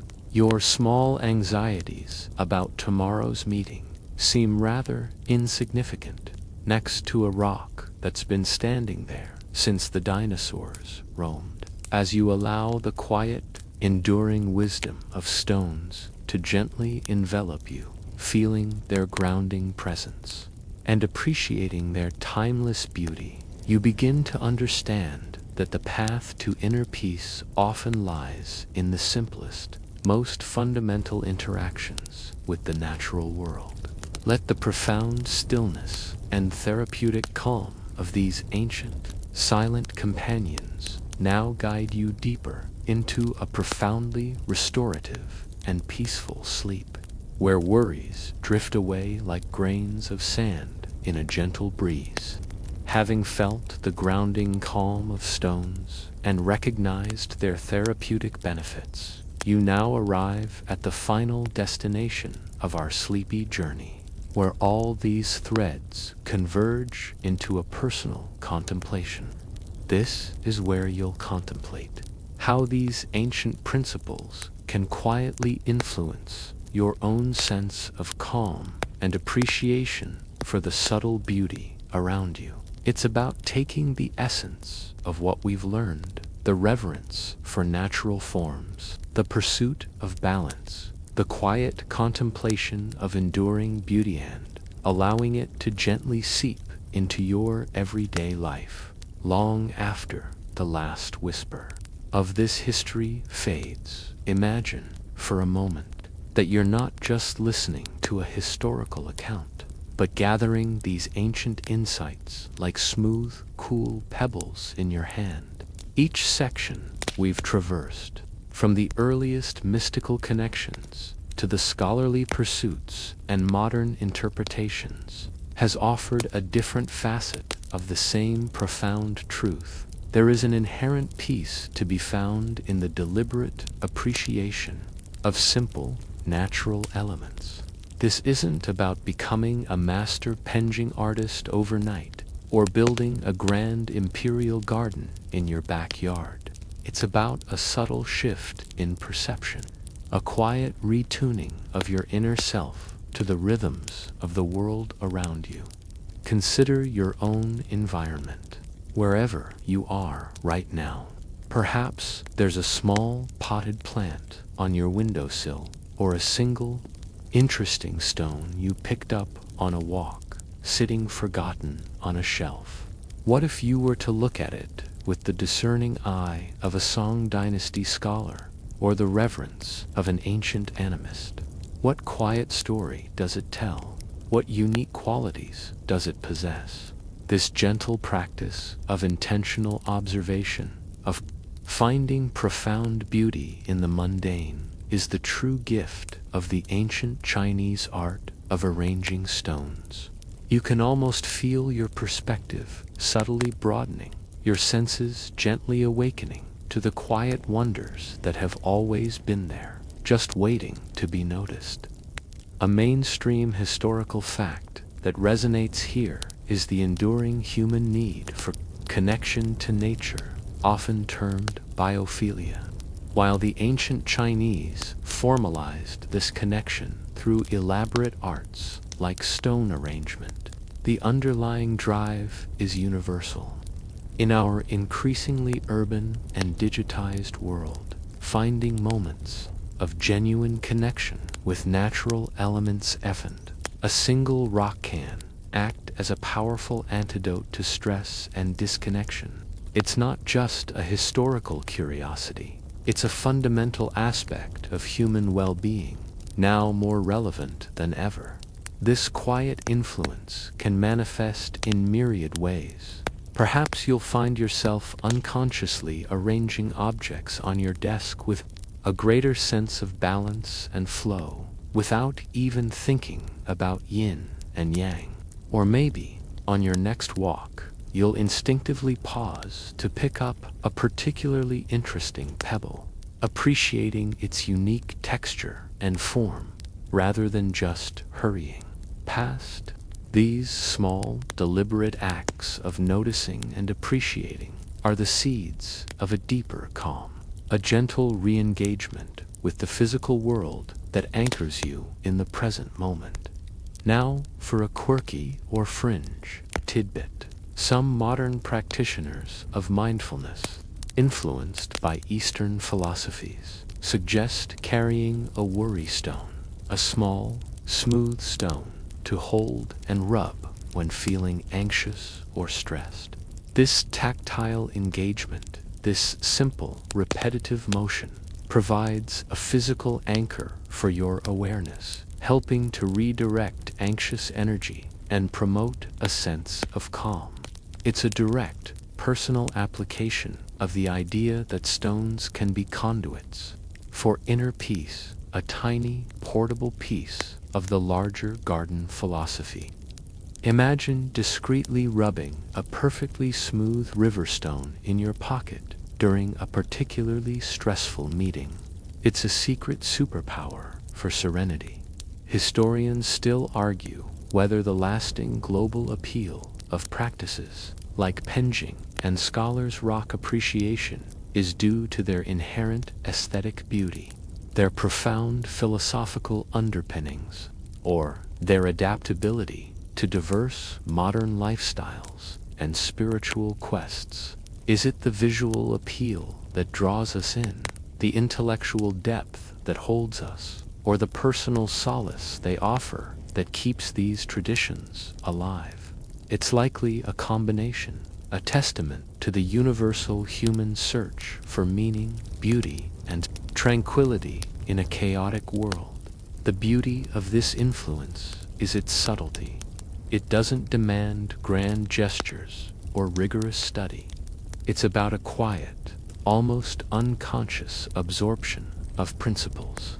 The idea of waferless action can translate into a relaxed approach to your own life, understanding that sometimes the most profound effects come from simply allowing things to unfold naturally, like a stone sculpted by centuries of water flow. The appreciation for imperfection, so central to the scholar's rock, can extend to accepting the beautiful imperfections within yourself and the world around you. Think of how a single, well-chosen focal point in a garden prominent stone, a gnarled tree can draw your eye and quiet your mind.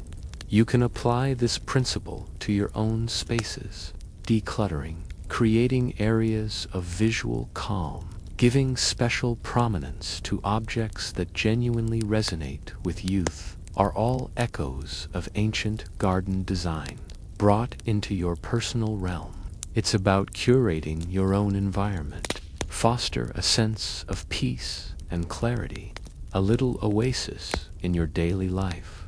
The timelessness of stones also offers a unique perspective. In an age of constant upgrades and planned obsolescence, stones remind us of endurance, resilience, and the slow, inexorable march of geological time. This perspective can be incredibly humbling and calming, putting our momentary concerns into a grander, more enduring context. Your troubles might feel enormous now, but against the backdrop of a billion-year-old rock, they're but a fleeting whisper as you allow these final thoughts to gently settle over you, recognizing how the ancient art of arranging stones can, without you even trying, begin to subtly reshape your own sense of calm and appreciation. You realize the journey never truly ends. It continues in the quiet moments of your everyday life, in the unnoticed beauty of a simple stone, in the gentle rhythm of your own breath. This timeless wisdom, passed down through millennia, is now a part of you. Let the final imagery of a single, perfectly balanced stone, standing in quiet serenity, fill your mind. Feel its weight, its stillness, its ancient wisdom. The breeze is soft, carrying the faint scent of damp earth and distant, blooming night jasmine. Your eyelids feel heavy, a pleasant warmth spreading through you. The sounds of the day have faded, replaced by the gentle hum of stillness. All is calm. All is quiet. You are safe. You are grounded. You are deeply, profoundly at peace.